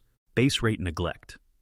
Base rate neglect is the mistake of ignoring actual statistics when making a decision, and instead relying on specific stories, feelings, or impressions. In simple terms, it's when you overlook the big picture because you are too focused on the details in front of you. Imagine this. You meet a person who loves reading, wears glasses, and is quiet. If asked whether they're more likely to be a librarian or a salesperson, many people will say librarian. Why? Because the description fits the stereotype of a librarian. But in reality, there are far more salespeople in the world than librarians, meaning statistically, it's much more likely they're a salesperson. Ignoring that bigger picture is base rate neglect. This bias shows up everywhere. Investors ignore market trends and focus on one exciting company story, only to lose money. Doctors sometimes misdiagnose by paying more attention to unusual symptoms than the common illnesses that are far more likely. In daily life, people often think rare events are more common than they are, simply because the details stand out vividly. We lean on the story instead of the numbers. The reason this bias happens is because our brains prefer vivid, relatable details over cold statistics. Stories stick, numbers feel distant. It's easier to imagine one dramatic example than to weigh abstract probabilities. That's why we fear shark attacks more than heart disease, even though the latter is vastly more common. The danger of base rate neglect is that it distorts judgment. It makes us miscalculate risks, misjudge people, and make poor choices. We trust what feels right instead of what the evidence shows. And over time, those decisions stack up, costing us clarity and sometimes even safety. The truth is, stories are powerful, but they're not the whole picture. If you want to make wise decisions, you have to step back and consider the base rates, the actual odds, the bigger patterns, the statistical truths. Ignoring them may feel natural, but it's often the difference between being fooled by appearances and seeing reality clearly. Gambler's fallacy. The gambler's fallacy is the false belief that past events can influence future outcomes in situations that are completely random. It's the classic idea that if a coin has landed on heads 5 times in a row, then tails is due next. In reality, the odds haven't changed. It's still 50-50 every single flip. But the mind struggles to accept randomness, so it tries to force patterns where none exist. This bias shows up most clearly in casinos. A gambler watching the roulette wheel hit red several times in a row becomes convinced that black is guaranteed next. People bet bigger, thinking the universe must balance itself out. But each spin is independent, and the wheel has no memory. Yet, the brain insists otherwise, tricking people into losses they could have avoided. But the gambler's fallacy isn't limited to gambling. It appears in everyday life. Someone might think, I've had so much bad luck lately, something good has to happen soon. Or, I've been rejected so many times, the next one has to work out. Life doesn't operate on that kind of schedule. Random events don't even out just because we want them to. This bias comes from our brain's deep need for order. We hate the idea of chaos, so we imagine balance where there is none. We want the world to be fair, so we create invisible rules in our minds, believing that streaks can't last forever. The truth is, Randomness doesn't follow our sense of justice. It has no memory, no rhythm, no obligation to balance out. The danger of the gambler's fallacy is that it leads to poor decisions and misplaced hope. It makes people risk money, time, and even relationships under the illusion that the odds are about to swing their way. But the universe doesn't keep score. Each new roll of the dice, each new coin flip, each new chance stands alone. The truth is, patterns can exist in skill-based situations, but in peace, your chance, they don't. Wisdom means recognizing when the outcome is truly random, and not letting your mind trick you into believing the universe owes you balance. Neglect of probability is the bias that makes us ignore actual odds when judging risks. Instead of weighing the likelihood of something happening, we react emotionally, treating unlikely dangers as urgent while downplaying the risks of everyday threats. Think about it. People panic about plane crashes, even though the odds of dying in one are astronomically small. At the same time, many ignore the much higher risks of heart disease from poor diet or smoking. Someone might buy expensive insurance against rare accidents while shrugging off safety measures that could protect them from common, everyday harm. It's not logic driving these choices. It's emotion. This bias shows up because our brains aren't built to calculate probabilities.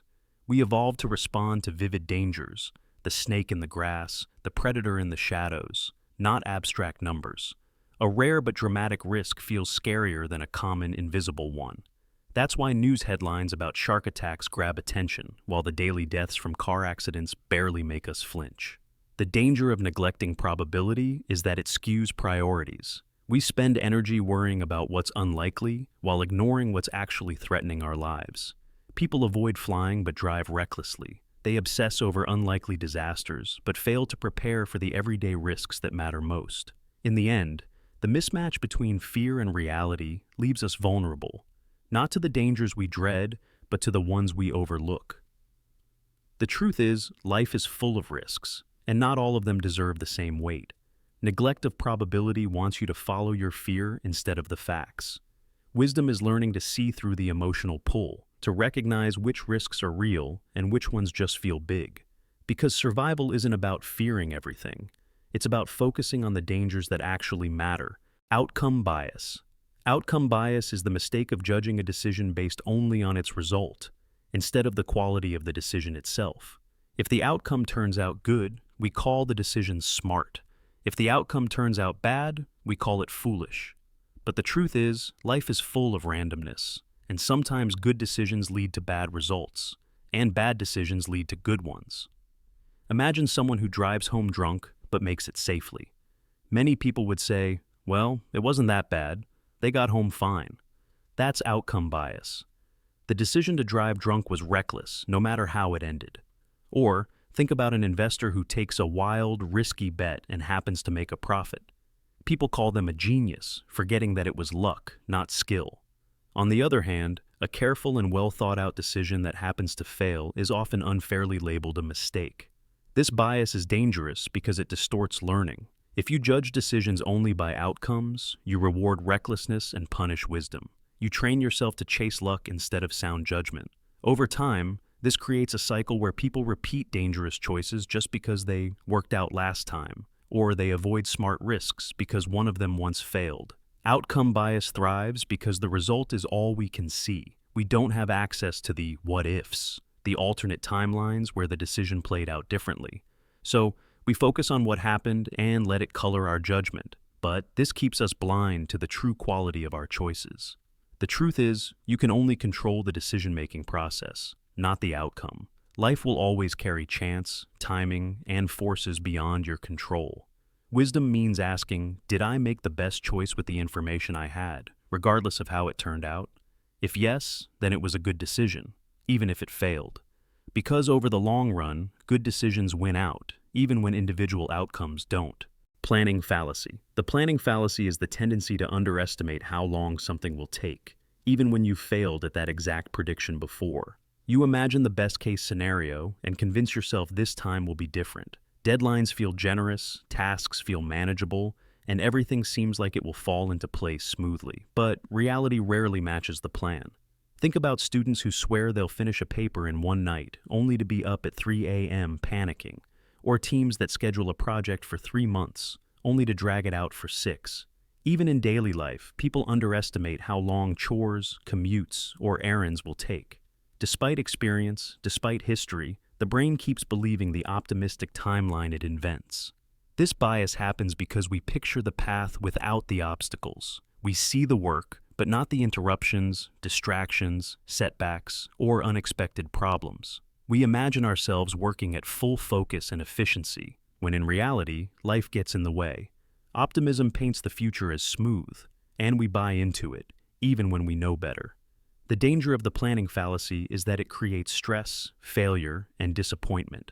Projects fall behind, budgets get blown, people overcommit because they assume they'll find the time.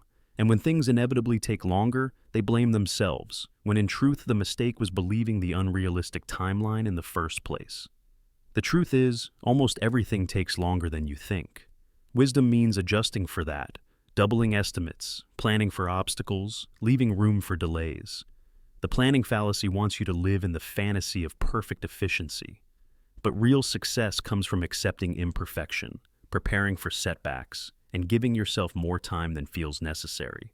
Because the one thing you can count on is that life will rarely go according to plan. Authority bias. Authority bias is the tendency to place too much trust in the opinions or instructions of authority figures, even when they might be wrong. When someone with power, status, or expertise speaks, we often silence our doubts and follow along, believing their position automatically makes them right. You see this in classrooms where students accept a teacher's explanation without question, even if it doesn't make sense. In hospitals, patients sometimes ignore their own instincts because the doctor must know best. In workplaces, employees may follow a boss's flawed plan just because they're in charge. Authority bias convinces us that status equals truth, and obedience equals wisdom. This bias exists because, for most of human history, trusting leaders helped groups survive. Questioning authority in dangerous situations could divide communities and cause chaos. Our brains are wired to respect hierarchy and follow those who appear to have knowledge or power. But in the modern world, that instinct can be exploited. Politicians, celebrities, or experts outside their fields can persuade people into beliefs or actions that make little sense, simply because of their perceived authority. The danger of authority bias is that it shuts down critical thinking. People stop asking questions, they overlook evidence, they trade their own judgment for blind trust. And in extreme cases, this bias has led to tragedies, from harmful medical practices to destructive political movements where individuals surrendered their reason to the command of authority figures. The truth is, authority doesn't guarantee accuracy. Expertise deserves respect, but it should never replace thinking for yourself. Authority bias wants you to obey without question. Wisdom means listening, considering, and then deciding, not because someone has a title, but because the evidence and logic make sense. Respect authority, yes, but never surrender your mind to it. Survivorship bias. Survivorship bias is the mistake of focusing only on the winners, while ignoring the many who failed, but left no trace behind. It tricks you into believing success is more common than it really is, because the failures are invisible. Think about entrepreneurs. We hear stories about billionaires who dropped out of college and built empires. So, we start to believe that dropping out might be the path to success. But for every one of those stories, there are thousands of others who tried and failed, and their stories never get told. Or take fitness advice. You see incredible transformations and assume a method works for everyone, forgetting the countless people who tried the same thing and quit or saw no results.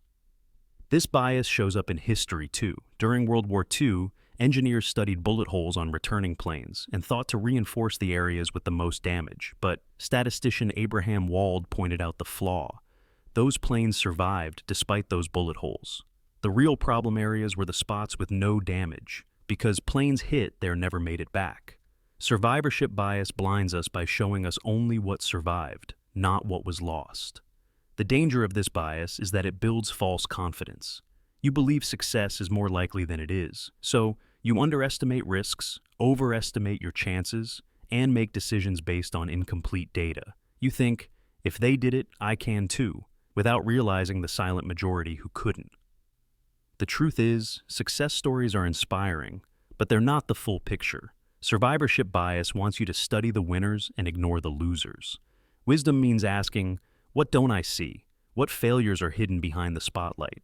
Only then can you understand the real odds and prepare yourself for them. Actor-observer bias. The actor-observer bias is the tendency to explain our own behavior differently than we explain other people's behavior. When we look at ourselves, we blame circumstances. When we look at others, we blame character. For example, if you cut someone off in traffic, you tell yourself it's because you were running late or didn't see them. But if someone cuts you off, you think they're rude, selfish, or reckless. The same action gets two very different explanations, one based on external factors for you, and one based on personality for them. This bias happens because we have inside access to our own lives. We know the context, the stress, the reasons behind what we do. But when we look at others, all we see is the action, not the full story. Since we can't see their internal struggles, we assume the behavior reflects who they are. The actor-observer bias is everywhere. At work, you excuse your own missed deadline because something urgent came up. But when a coworker misses theirs, you label them lazy or unorganized. In relationships, you justify your bad mood because it's been a tough day. But when your partner is grumpy, you assume they're being unreasonable. The bias tilts the scale, giving yourself compassion while denying it to others. The danger is that it creates misunderstanding and conflict. It makes you blind to the pressures others face, while protecting your own image. It feeds judgment, anger, and division. Over time, it can destroy trust, because people feel unfairly judged for things you'd forgive yourself for. The truth is, everyone has reasons, not just you. Actor-observer bias wants you to believe your story is special, while theirs is just character flaws. Wisdom means stepping back and asking, if I had lived their day, carried their burdens, faced their pressures, would I have acted differently? That question can turn judgment into empathy and conflict into connection. Illusory superiority. Illusory superiority, often called the above-average effect, is the tendency to believe we are better than most people in areas that matter to us. It's the quiet voice in the mind that says, I'm smarter than average, I'm a better driver, I work harder, I make better choices. Almost everyone believes this, which is, of course, impossible. If most people think they're above average, then the math doesn't add up. You see this bias everywhere. Drivers think they're safer and more skilled than others on the road, even when accident statistics suggest otherwise. Students often believe they're more intelligent or prepared than their peers. In workplaces, employees may feel they contribute more than others while underestimating their coworkers' efforts. This bias flatters the ego, convincing people they're special even when the evidence doesn't support it. The reason illusory superiority exists is because we see ourselves from the inside and others from the outside. We know our intentions, our struggles, and the moments when we try hard, but we don't see the same depth in others. Instead, we judge them on surface behaviors, which makes us overrate ourselves and underrate everyone else. The danger of this bias is that it blinds us to growth. If you already believe you're better than most, you stop pushing yourself. You underestimate competition, overestimate your skills, and fail to see where you truly need improvement. In relationships, it can make you dismiss others' perspectives, assuming you know or do better than they do. The truth is, nobody is above average at everything.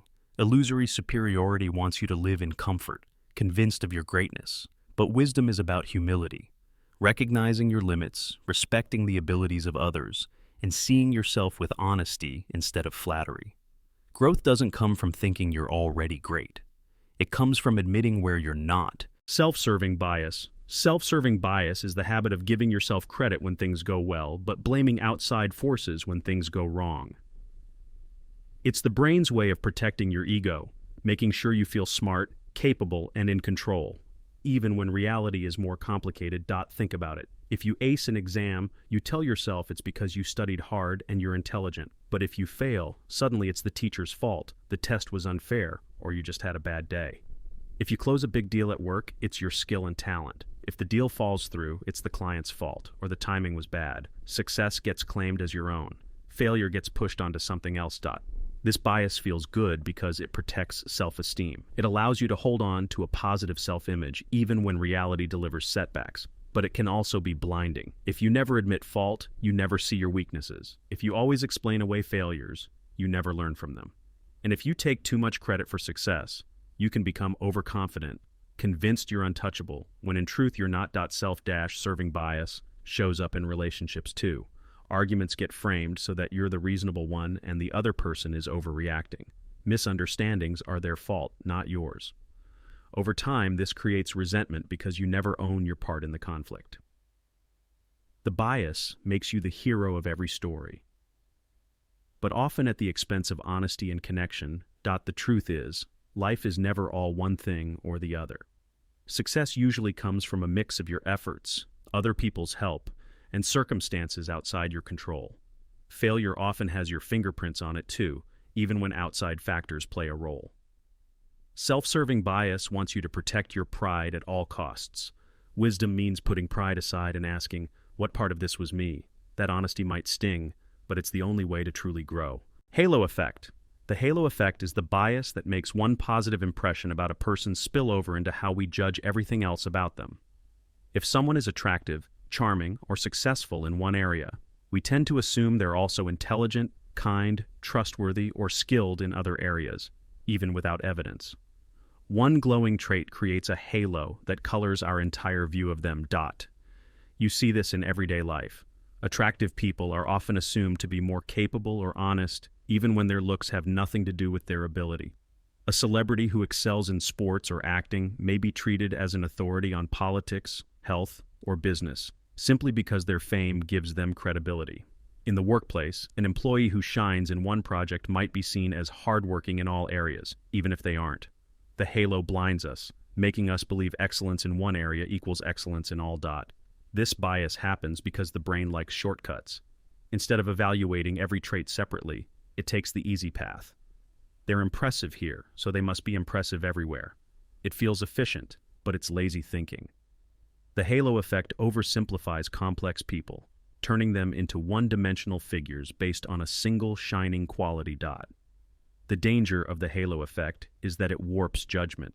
It makes us trust people too quickly, give them power they may not deserve, or overlook flaws that matter. It can lead to unfair advantages for some and unfair disadvantages for others.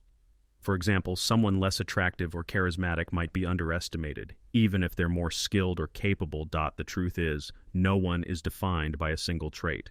The halo effect wants you to believe one strength proves everything, but wisdom is seeing people as whole and complex, capable of brilliance in one area and weakness in another. Real fairness means separating the glow of the halo from the reality of the person standing in front of you. Horn effect. The horn effect is the opposite of the halo effect. Instead of one positive trait shaping your entire perception of someone, it's one negative trait that overshadows everything else. A single flaw, mistake, or weakness becomes the lens through which you view the entire person, making it hard to see their strengths fairly. Imagine meeting someone who comes across as rude during your first interaction. Even if they're intelligent, hardworking, and kind in other contexts, that first impression sticks. You might continue to see them as unfriendly, no matter what they do afterward. Or think about someone making a mistake at work. They may become labeled as careless, and that label can dominate how others see them, even if they usually perform well. One horn blocks out the rest of the picture. This bias happens because the brain is wired to pay more attention to negatives than positives. Evolution taught us to be alert to threats and flaws for survival, but in modern life, this instinct often creates unfair and distorted judgments. The horn effect makes small errors or imperfections feel like defining qualities, while hiding the bigger truth of a person's character or abilities. The danger of the horn effect is that it limits opportunities, for others and for yourself. It can ruin relationships, hold people back in their careers, and create lasting misunderstandings. When you see someone only through their flaws, you deny them the chance to show you their full humanity. Worse, you might internalize the horn effect yourself, letting one mistake define how you see your own worth. The truth is, no one is just their worst moment. The horn effect wants you to reduce people to their flaws, but wisdom means stepping back and seeing the bigger picture. Everyone is a mix of strengths and weaknesses, victories and mistakes. Real understanding means refusing to let a single shadow block out the light of everything else. Group attribution error. Group attribution error is the tendency to judge an entire group based on the actions of a few individuals. When one member of a group does something, good or bad, we assume it reflects the character of the whole group. Instead of seeing people as individuals, we lump them together under one sweeping judgment. For example, if a tourist from another country is rude, some people conclude that's how all people from that country are. Or if a few employees from a company behave unethically, outsiders might think the entire organization is corrupt. On the flip side, if a single person from a group does something admirable, we may overgeneralize and assume the entire group shares that same virtue. Either way, it's an unfair shortcut that erases individuality. This bias happens because the brain likes patterns and categories. It's easier to assign traits to a whole group than to evaluate each person on their own. But in simplifying reality, the group attribution error creates stereotypes and fuels prejudice. Instead of asking, what does this individual's action say about them, we jump to, this must be what their whole group is like. The danger of this bias is huge. It fosters discrimination, division, and injustice. Whole communities get judged for the actions of a few, creating cycles of mistrust and hostility. It also distorts truth, because every group is made up of unique individuals with different values, choices, and behaviors. One person's actions rarely represent everyone else. The truth is, individuals act for their own reasons. The group attribution error wants you to judge many by the behavior of a few. Wisdom means resisting that shortcut, seeing each person as their own story, not just as a representative of a label. Because understanding begins where stereotypes end. Bandwagon Effect. The bandwagon effect is the tendency to adopt beliefs or behaviors simply because many other people are doing the same. Instead of deciding based on logic, evidence, or personal values, we follow the crowd, because popularity itself feels like proof. If everyone else believes it, it must be right. If everyone else is doing it, it must be safe. You see this in trends and fads. A song goes viral, and suddenly it feels like the best song, even if you didn't like it at first. A fashion style spreads, and people wear it just because everyone else is. In politics, when a candidate gains momentum, more people jump on board, not always because of policies, but because it feels like they're on the winning team. The more people join, the stronger the pressure becomes, until the belief or behavior feels almost irresistible. This bias happens because humans are social creatures. For most of history, survival depended on belonging to the group. Standing apart was risky, so our brains developed shortcuts that equate popularity with safety and truth. But in modern life, this instinct can lead us into shallow decisions and false beliefs, simply because everyone else is doing it. The danger of the bandwagon effect is that it silences individuality and critical thinking. People stop asking, do I really believe this? Do I really want this? Instead, they go along to fit in, sometimes even against their better judgment. It also gives bad ideas power, because once enough people support something, even if it's harmful or false, others will follow without question. The truth is, popularity isn't proof. The bandwagon effect wants you to believe that numbers equal truth, but wisdom means stepping back and asking, does this actually make sense to me?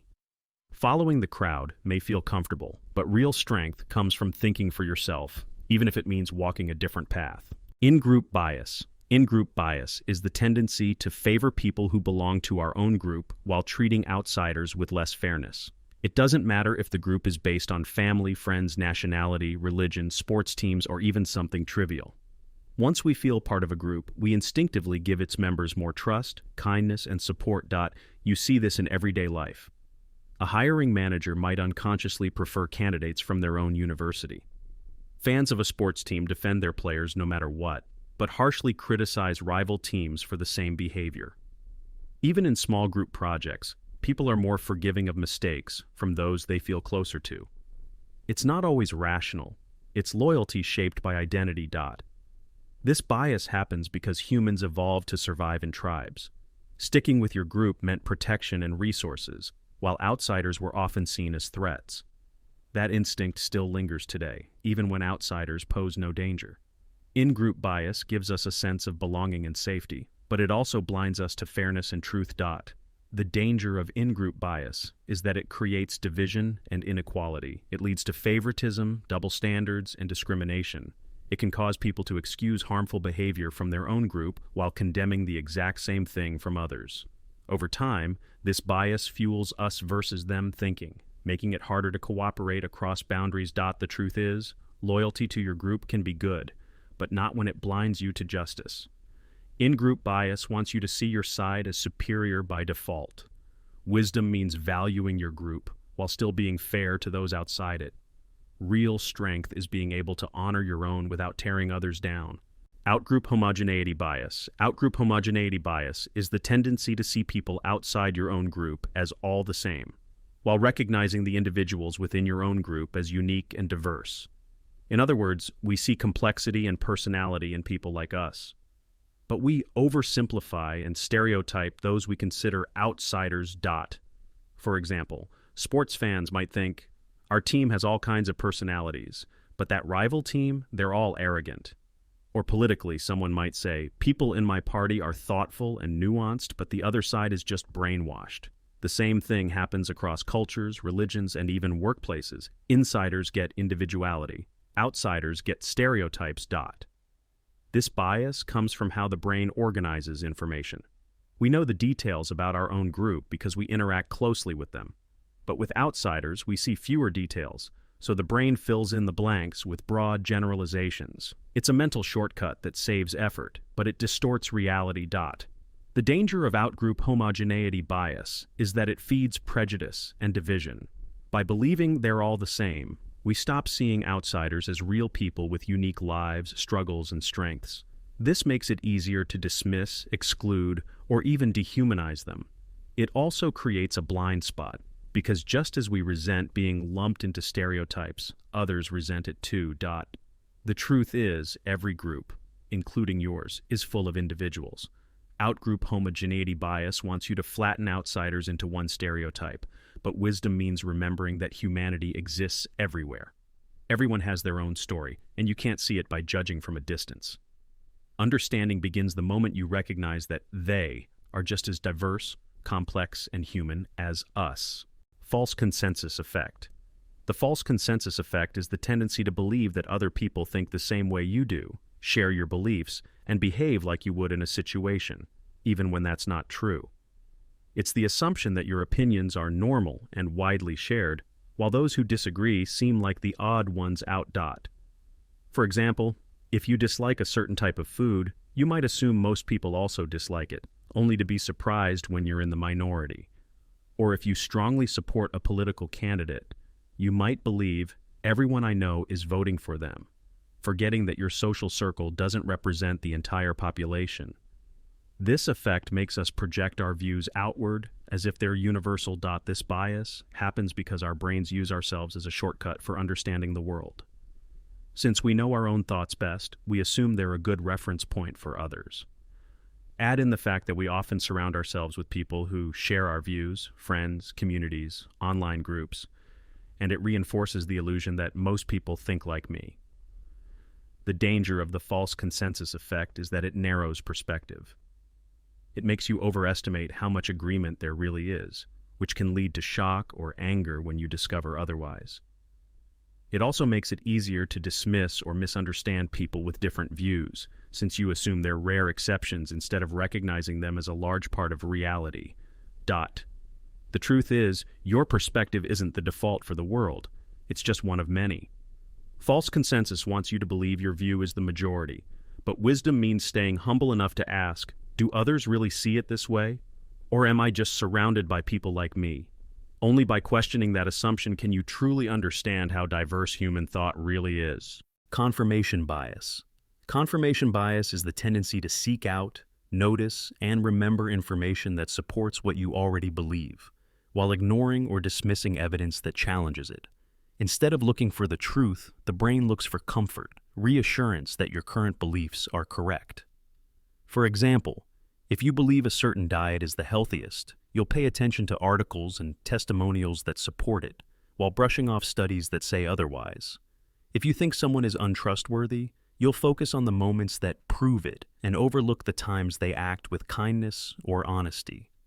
On social media, this bias is everywhere. People follow accounts and communities that echo their views, creating echo chambers that reinforce what they already think. This bias exists because the brain doesn't like discomfort. Being wrong feels threatening, so instead of challenging beliefs, it protects them. Confirmation bias makes learning feel easy because it's really just repeating what you already know. but the price is blindness to anything that contradicts it. The danger of confirmation bias is that it locks you into narrow thinking. You stop questioning, stop growing, and start living in a bubble where everything feels right because it all matches your views. This not only skews personal decisions, but also divides societies. Because when everyone only listens to what confirms their beliefs, nobody is open to understanding the other side. The truth is, growth requires discomfort. Confirmation bias wants you to protect your beliefs at all costs, but wisdom means being willing to test them, even when it's uncomfortable. Ask yourself, am I looking for the truth, or am I just looking to be right? That question can open doors that confirmation bias wants to keep locked. Anchoring bias. Anchoring bias is the tendency to rely too heavily on the first piece of information we receive, the anchor, when making decisions. Once an anchor is set, it shapes all future judgments, even if it's random or irrelevant. For example, in shopping, if a shirt is listed at $200 but on sale for $100, you might feel like you're getting a great deal. The $200 anchor makes $100 seem cheap, even if the shirt is still overpriced. In negotiations, the first number someone throws out often frames the entire discussion, whether it's buying a car, discussing salary, or bargaining over a house. That initial figure sticks in your mind and pulls everything else toward it. This bias happens because the brain likes shortcuts. Anchors give us a starting point, and instead of calculating from scratch, we adjust slightly from there. But those adjustments are rarely enough, leaving us tied too closely to the original number. Even experts, like judges or doctors, can fall victim. Studies show that arbitrary anchors, like rolling dice, can influence their decisions. The danger of anchoring bias is that it makes us vulnerable to manipulation. Marketers, advertisers, and negotiators know how powerful anchors are, so they set high prices, bold claims, or extreme positions just to shape your perception. Anchoring also limits independent thinking. You compare against the anchor instead of questioning whether it was ever reasonable in the first place. The truth is, the first number or piece of information you see isn't always the truth. It's just the first. Anchoring bias wants you to cling to it as if it defines reality. Wisdom means stepping back and asking, if I didn't know this first number, what would I think the value really is? By questioning the anchor, you free yourself to see the bigger picture. Availability heuristic. The availability heuristic is the tendency to judge the likelihood of events based on how easily examples come to mind. If something is vivid, recent, or memorable, we assume it's more common or more likely than it really is, even when the statistics say otherwise. For example, after seeing news reports of plane crashes, many people become afraid of flying, even though flying is far safer than driving. Car accidents are far more common, but they don't make the headlines as dramatically, so they feel less threatening. The same happens with rare diseases, shark attacks, or lottery winners. Because they're easy to recall, the brain exaggerates their frequency. This bias exists because our brains don't calculate probabilities very well. Instead of crunching numbers, we use mental shortcuts. If I can think of it quickly, it must happen often. But memory isn't a true reflection of reality. It's shaped by emotion, storytelling, and media. A vivid event can outweigh thousands of silent, unreported ones. The danger of the availability heuristic is that it warps decision-making. People over-prepare for rare threats while ignoring common dangers. They fear the dramatic while overlooking the mundane. It also influences policies and social debates. If the public hears more about rare crimes, they might demand action against those while ignoring larger, everyday problems that quietly cause more harm. The truth is, what feels common isn't always what is common. The availability heuristic wants you to trust memory over math, stories over statistics. Wisdom means stepping back and asking, am I judging this by how likely it is, or just by how easy it is to picture? Clear thinking requires looking beyond what's vivid to see what's real. Representativeness heuristic. The representativeness heuristic is a mental shortcut where resemblance is mistaken for truth. It's a fast, intuitive judgment that works like the saying, if it looks like a duck and quacks like a duck, it must be a duck. Instead of relying on facts, evidence, or probability, the mind leans on stereotypes and familiar patterns. It doesn't ask, is this statistically likely, but rather, does this look or feel like what I expect? This bias makes us believe a quiet, book-loving man is probably a librarian rather than a truck driver, even though truck drivers are far more common. It's why a person in a lab coat appears smarter, why tattoos may be linked with rebellion, and why a well-dressed speaker can sound convincing even when saying nothing meaningful. The heuristic ignores numbers, data, and reality. It only cares about whether something fits the mental image we already hold. We use it when judging outcomes. If someone appears too confident, too kind, or too polished, we assume success without evidence. If someone is overly emotional, we jump to conclusions like, they must be in love, lying, or dangerous, because that matches the script in our minds. The brain spots the pattern, and the pattern decides the verdict. But this mental shortcut has serious consequences. It feeds stereotypes, drives unfair profiling, and distorts justice.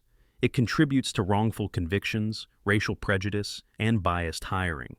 It makes us overlook the quiet innovator and overvalue the charming deceiver. It simplifies life into neat boxes, safe or unsafe, worthy or unworthy, leaving no room for nuance. The danger is that it feels so natural. It feels like instinct, like common sense, like truth whispered deep inside. Yet it isn't truth. It's a stereotype disguised as certainty, a shadow mistaken for reality. The more we trust it blindly, the more we confuse resemblance with wisdom. Cognitive dissonance. Cognitive dissonance is the mental discomfort that arises when your actions and your beliefs don't match. It's the inner tension of living with contradiction, the clash between what you know to be true and what you actually do. Two truths sit inside you, wrestling for dominance, and instead of resolving the conflict, you try to survive within it.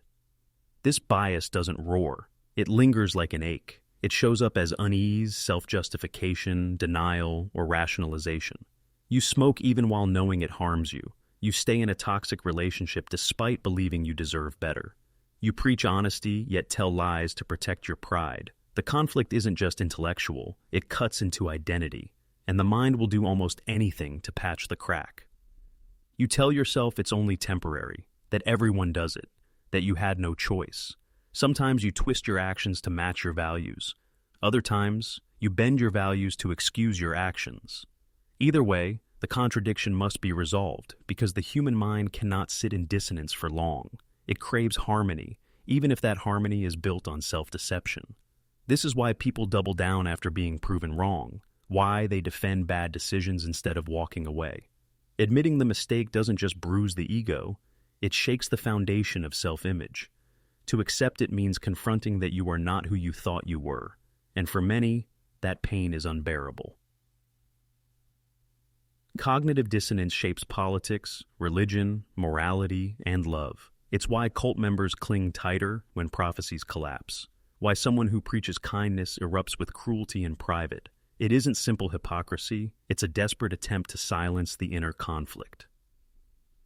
Cognitive dissonance doesn't shout, it whispers, it justifies, it bends reality until contradiction feels bearable, and in that quiet reshaping, people learn to live with lies, not because they make sense, but because they hurt less than facing the truth. Left unresolved, it becomes the background hum of a life half-lived in denial. Framing effect. The framing effect is the hidden manipulation of perception, the reality that your choices, beliefs, and emotions can shift entirely, not because the facts change, but because of how those facts are presented. Two statements can describe the same truth, yet one brings comfort while the other sparks fear. One leads you to say yes, the other no. The difference lies only in the frame. Say a medical treatment has a 90% survival rate. It feels reassuring. Say it has a 10% chance of death. Suddenly it feels dangerous. The odds are identical, but your mind doesn't respond to statistics. It responds to feelings. And feelings, not facts, steer your decisions. This bias is everywhere. Politics, advertising, media, even personal relationships. A politician cuts taxes, while their rival slashes services. A food label boasts 95% fat-free instead of 5% fat. A company eliminates inefficiency instead of laying off workers. The words are more than spin. They're psychological weapons, crafted to shape how you feel before logic ever engages. The framing effect explains why two people can hear the same message and walk away with opposite conclusions. One hears opportunity, the other hears threat.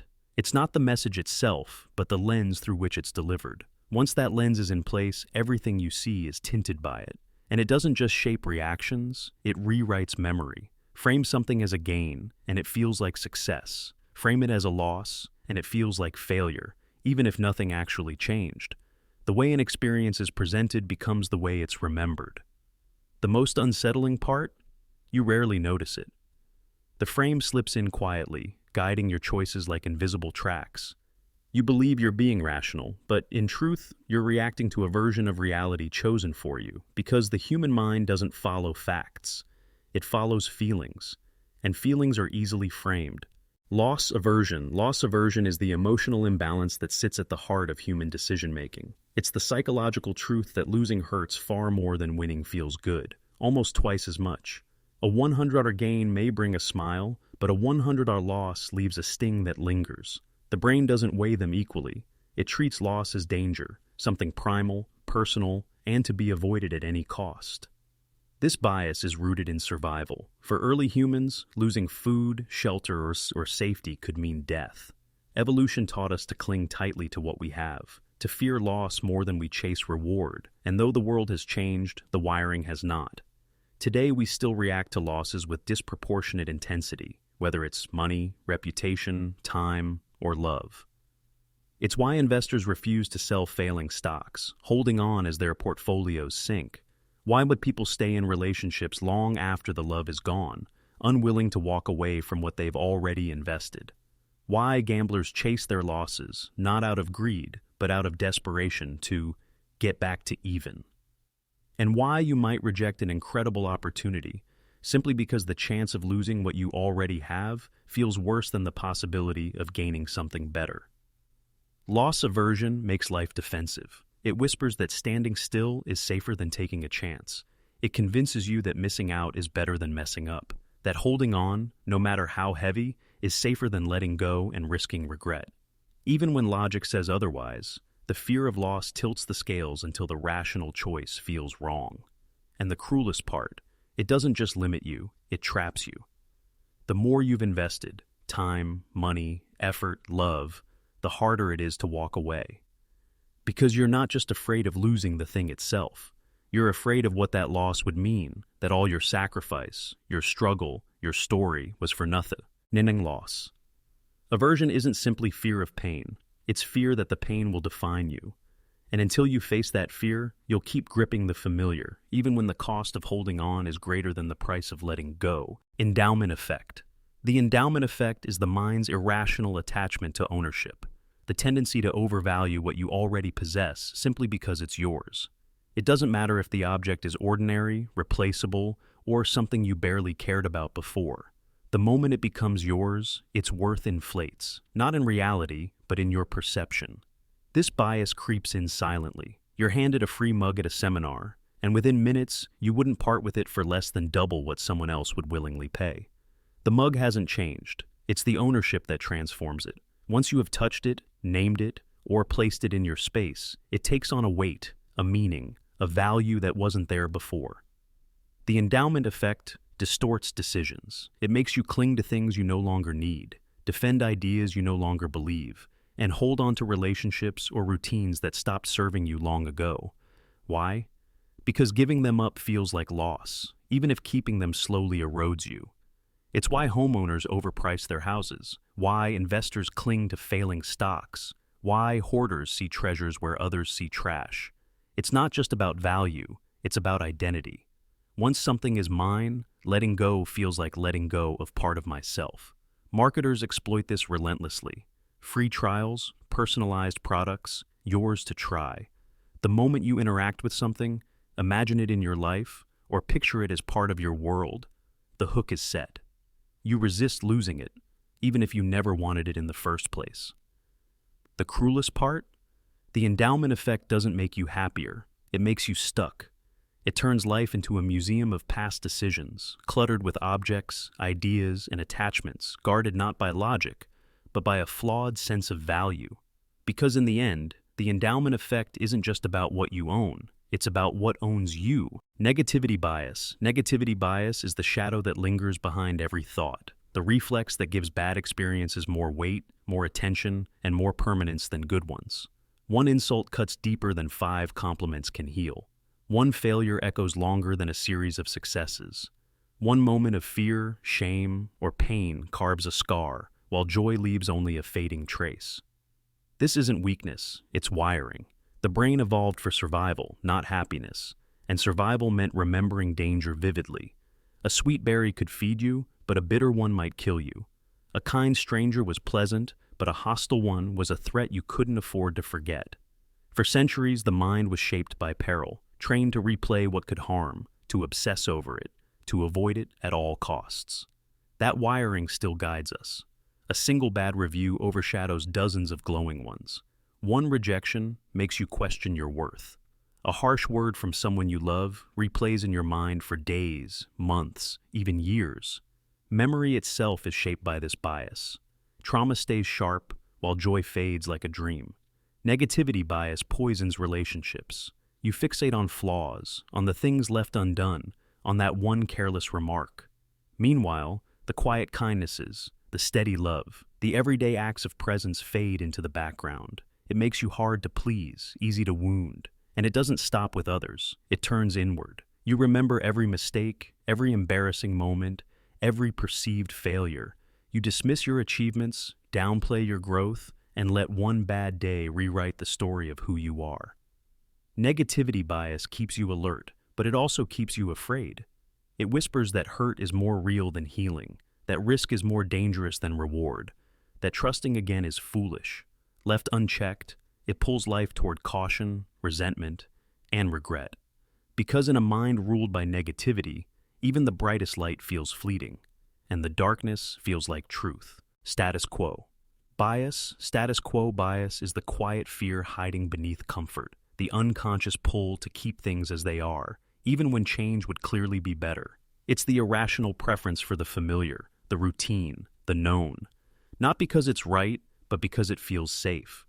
It keeps you in a draining job, a stifling relationship, a limiting mindset.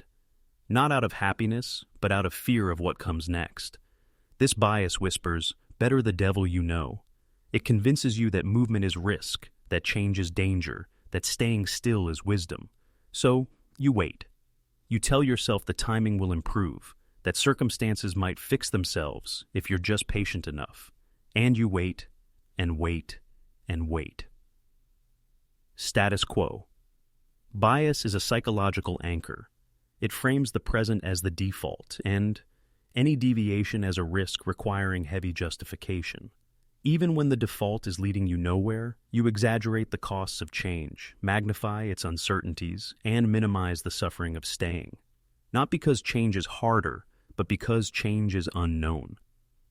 Its reach is everywhere, in finances, health, careers, love, politics. People re-elect familiar leaders even when those leaders have failed them. They cling to outdated systems, broken routines, and traditions long past their usefulness, not because they work, but because it's always been this way. The familiar becomes sacred, even when it's harmful. This isn't laziness, it's fear in disguise. Fear of regret, fear of making the wrong choice, fear of the guilt that might follow a bold move. And so you rationalize your inaction. It's not that bad. At least I know what to expect. Others have it worse. But deep down, you feel the ache because your potential is quietly decaying beneath loyalty to a reality you no longer love. The status quo bias doesn't just resist change, it robs momentum.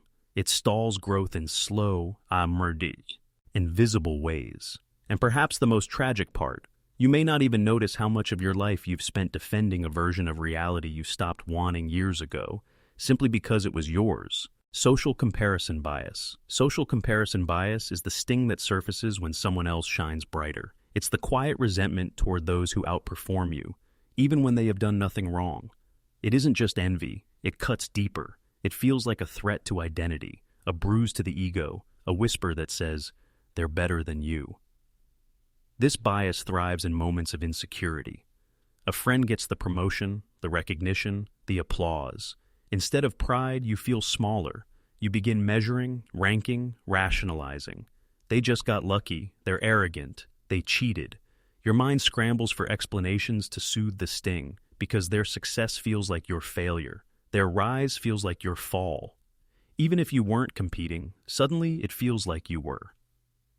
In a world obsessed with ranking, beauty, wealth, influence, intelligence, you're trained to believe there's only so much best to go around.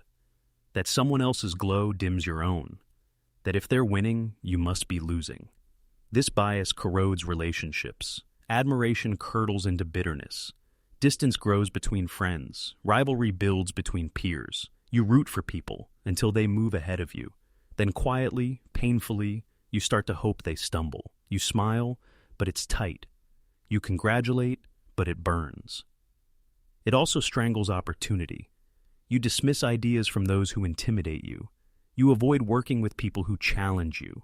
You resist growth if it means someone else might take the spotlight. Because social comparison bias isn't about wanting to win. It's about not wanting others to win more than you. And the haunting truth? The people you are resenting aren't thinking about outshining you at all. They're just moving forward. Meanwhile, you stay chained to comparison, stuck, distracted, unfulfilled. Social comparison bias doesn't just steal joy. It steals connection. It blinds you. You too lessons you could learn from those ahead of you. It shrinks your capacity to celebrate others without diminishing yourself. And unless you confront it, you'll spend life measuring your worth in other people's mirrors, forever chasing a reflection that was never yours to begin with. Zero-risk bias. Zero-risk bias is the mind's craving for absolute safety, the irrational urge to eliminate one small risk completely, rather than make a larger, more meaningful reduction in overall danger. It's the seductive illusion that no risk is better than less risk, even when logic, math, and stakes say otherwise. Faced with uncertainty, the brain doesn't look for balance. It looks for certainty. And zero feels like peace. This bias doesn't come from reason, but from fear. It's why people will pay more to remove a 5% risk entirely than to reduce a 50% risk down to 10%. It's why we obsess over safety features designed to prevent rare dangers, while ignoring far more lethal threats that can't be erased. It's why organizations overhaul entire systems to close a minor vulnerability, while tolerating major flaws simply because they feel familiar. In health, we chase miracle cures for a single symptom, while ignoring the deeper disease. In relationships, we cut people off to eliminate conflict entirely instead of learning how to manage tension with maturity. In business, companies spend more to erase a tiny inefficiency than to meaningfully reduce a larger risk that can't be eliminated. Absolute feels comforting, improvement feels uncertain. But zero-risk bias hijacks priorities. It distorts decisions in public policy, medicine, military strategy, and finance, because it makes us value illusion over impact. We fall for it because the mind is wired to fear loss more than it desires gain. We want security, finality, control, and zero risk feels like all three, wrapped in one seductive lie. The danger is simple. In chasing total safety in one area, we often leave ourselves exposed where the real threats live. We overcorrect. We overspend. We choose comfort over progress. And in the end, the number zero becomes a siren song, false protection that quiets the chaos for a moment, while the real fire still burns all around us. Belief bias. Belief bias is the mind's most seductive betrayal, the reflex to accept arguments, not because they're logical, but because they feel true. It's the quiet override switch that whispers, "Does this match what I already believe?" If the answer is yes, the argument slides through unchallenged, no matter how weak its reasoning. But if it contradicts your worldview, even flawless logic gets twisted, rejected, or ignored. Belief bias doesn't care about truth. It cares about comfort. When a conclusion aligns with what you already think, your brain lowers its guard. You don't scrutinize the reasoning. You don't test its strength. You embrace it because it fits. It confirms. It feels familiar. The structure of the argument becomes irrelevant. The conclusion alone earns your loyalty. This bias shows up everywhere: politics, religion, morality, even science. A flimsy argument that agrees with your values suddenly feels like common sense. A rock-solid case that challenges you gets nitpicked, dismissed, or labeled as dangerous, not because it's wrong, but because it threatens what you believe. This is how smart people fall for bad ideas, how critical thinking gets short-circuited. You believe you're being rational, but in truth, you're protecting identity, not logic. Instead of letting reasoning shape conclusions, you bend reasoning to defend the conclusions you already hold. And because belief bias doesn't announce itself, you rarely notice. It disguises itself as confidence. Belief bias builds echo chambers where truth becomes tribal, where logic is only accepted if it serves the group's narrative. Disagreement feels like attack.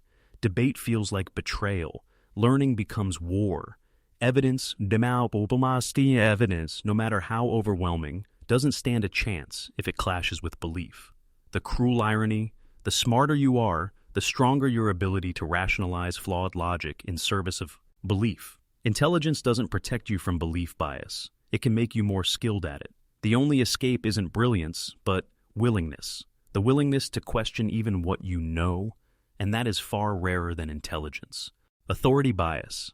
Authority bias is the quiet surrender of your own voice, the reflex to trust, obey, or agree with someone simply because they hold power. Not because their ideas are better, not because they have earned it, but because they appear important. They wear a title, speak with confidence, stand on a stage, and suddenly your judgment bows to their authority. It begins early. As children, we're taught that those in charge know best. Parents, teachers, officials, they set the rules, and questioning them feels wrong, dangerous. So we grow up internalizing a hierarchy of credibility. The higher someone stands, the more right they must be. And this bias doesn't fade with age, it deepens. A suit, a stethoscope, a badge, a blue check mark, symbols that silence doubt. You assume they know more than you. That confidence means competence. That disagreement would be foolish. But authority bias doesn't evaluate truth. It defaults to it. You'll believe the doctor's opinion even when the science says otherwise. You'll follow a CEO's vision even if it's reckless. You'll defend a leader's lie, not because it makes sense, but because they said it with conviction. Your instincts, your questions, your objections, they fade into background noise. You second-guess yourself. You defer. This bias fuels compliance in the face of corruption. It enables abusive leaders. It turns experts into gods and institutions into infallible machines. It's why war crimes get carried out under orders. Why cult members obey commands that destroy them. Why ordinary people silence their own morality just because someone above them made the call. And the worst part? It feels responsible. You tell yourself you're just following guidance, trusting the process, staying in your place. But beneath that lie, you've handed over your judgment. You've co-signed whatever comes next. Authority bias doesn't just erode dependence. It erodes accountability. It teaches you to outsource truth. And once that habit sets in, it doesn't matter who's in power. If they speak loudly enough, wear the right badge, or hold the right title, they won't need to be right. They'll only need to be believed. Fear of missing out, FOMO. Fear of missing out, FOMO, is the quiet ache that whispers everyone else is living while you're just watching. It's the irrational anxiety that somewhere, right now, people are laughing without you, connecting without you, succeeding without you, that you're falling behind, forgotten, invisible. This bias feeds on comparison. You scroll through photos of vacations you can't afford, parties you weren't invited to, milestones you haven't reached. Each image isn't just a snapshot, it's a judgment, proof that they are experiencing life while you are not. And the cruelest part? You believe it. Because under the influence of FOMO, your mind fills in the blanks with fantasy. Their lives appear effortless, joyful, perfect, while your own reality, quiet, ordinary, raw, feels small by comparison. FOMO doesn't even need truth to thrive. It only needs the suggestion of truth. A single post, a single story, a single overheard conversation can spark the spiral. Suddenly, you're questioning your choices. Should I have gone out? Chosen a different career? Moved to another city? You doubt your path, not because it's wrong, but because it's yours. And someone else's path looks shinier. Marketers prey on this bias ruthlessly. Flash sales, limited spots, one-time offers. Each message crafted to whisper, if you don't act now, you'll miss something special. And so, FOMO pushes you to say yes when you mean no, to overcommit, to stretch yourself thin in a desperate attempt to be everywhere, part of everything. But the deepest wound FOMO leaves isn't exhaustion, it's emptiness. Because even when you join the party, book the trip, buy the thing, the feeling doesn't vanish. It morphs. Now you're worried there's something else, somewhere better, someone happier, something more fulfilling. The hunger never stops. FOMO steals presence. It turns moments into comparisons, joy into performance. It convinces you that happiness is always somewhere else, that you are always one step behind. And unless you stop chasing the illusion, you'll spend your life in constant motion, surrounded by people, opportunities, and noise, yet still haunted by the suspicion that real life is happening just out of reach. Scarcity bias. Scarcity bias is the psychological spell that makes something more valuable, not because it's better, but because it's rare, limited edition, almost gone, one left in stock. The second you believe something might disappear, your desire for it spikes urgently, irrationally, as if missing out would cost you more than just the thing itself, as if it would hurt your identity. This bias isn't about logic, it's about survival. In the primal mind, scarcity equals danger. If something is hard to get, it must be important. Food, water, shelter, scarce resources were once a matter of life and death. That wiring still lives inside us, but now it's applied to handbags, social attention, job offers, relationships. The rarer something seems, the more it feels like a threat to not have it. Scarcity bias is why only 3 seats left makes you click buy without thinking. Why we chase unavailable partners, convinced their aloofness makes them more desirable. Why luxury brands destroy unsold items to preserve the illusion of exclusivity. It's not about quality, it's about perception.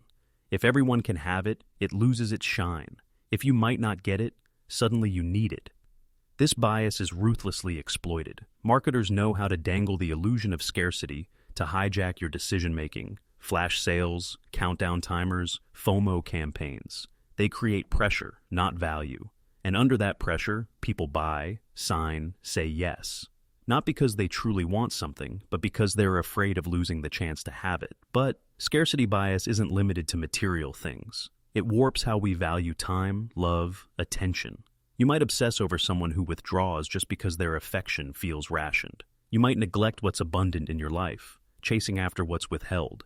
And without realizing it, you start assigning worth based not on meaning, but on access. The MO, semi-painful part.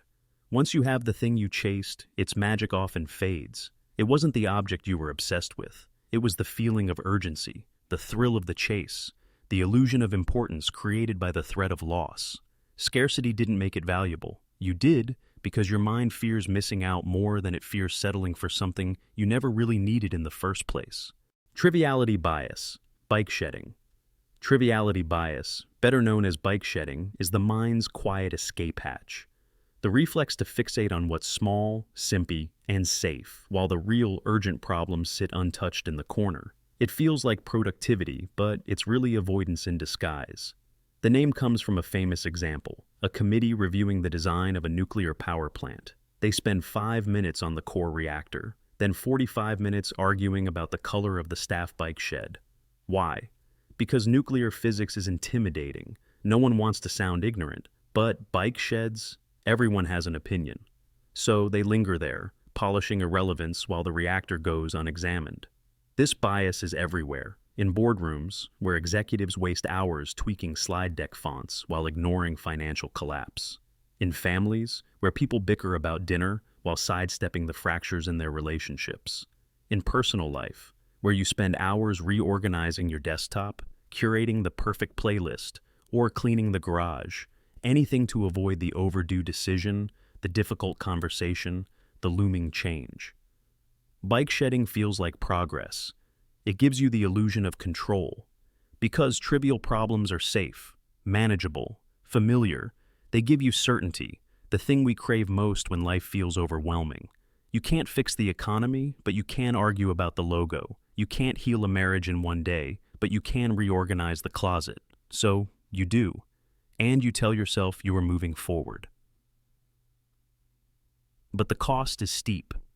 Triviality bias wastes time, drains energy, and traps you in false accomplishment.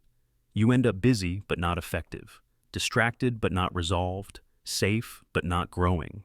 And if you're not careful, you'll spend your life polishing bike sheds while the reactor melts down behind you.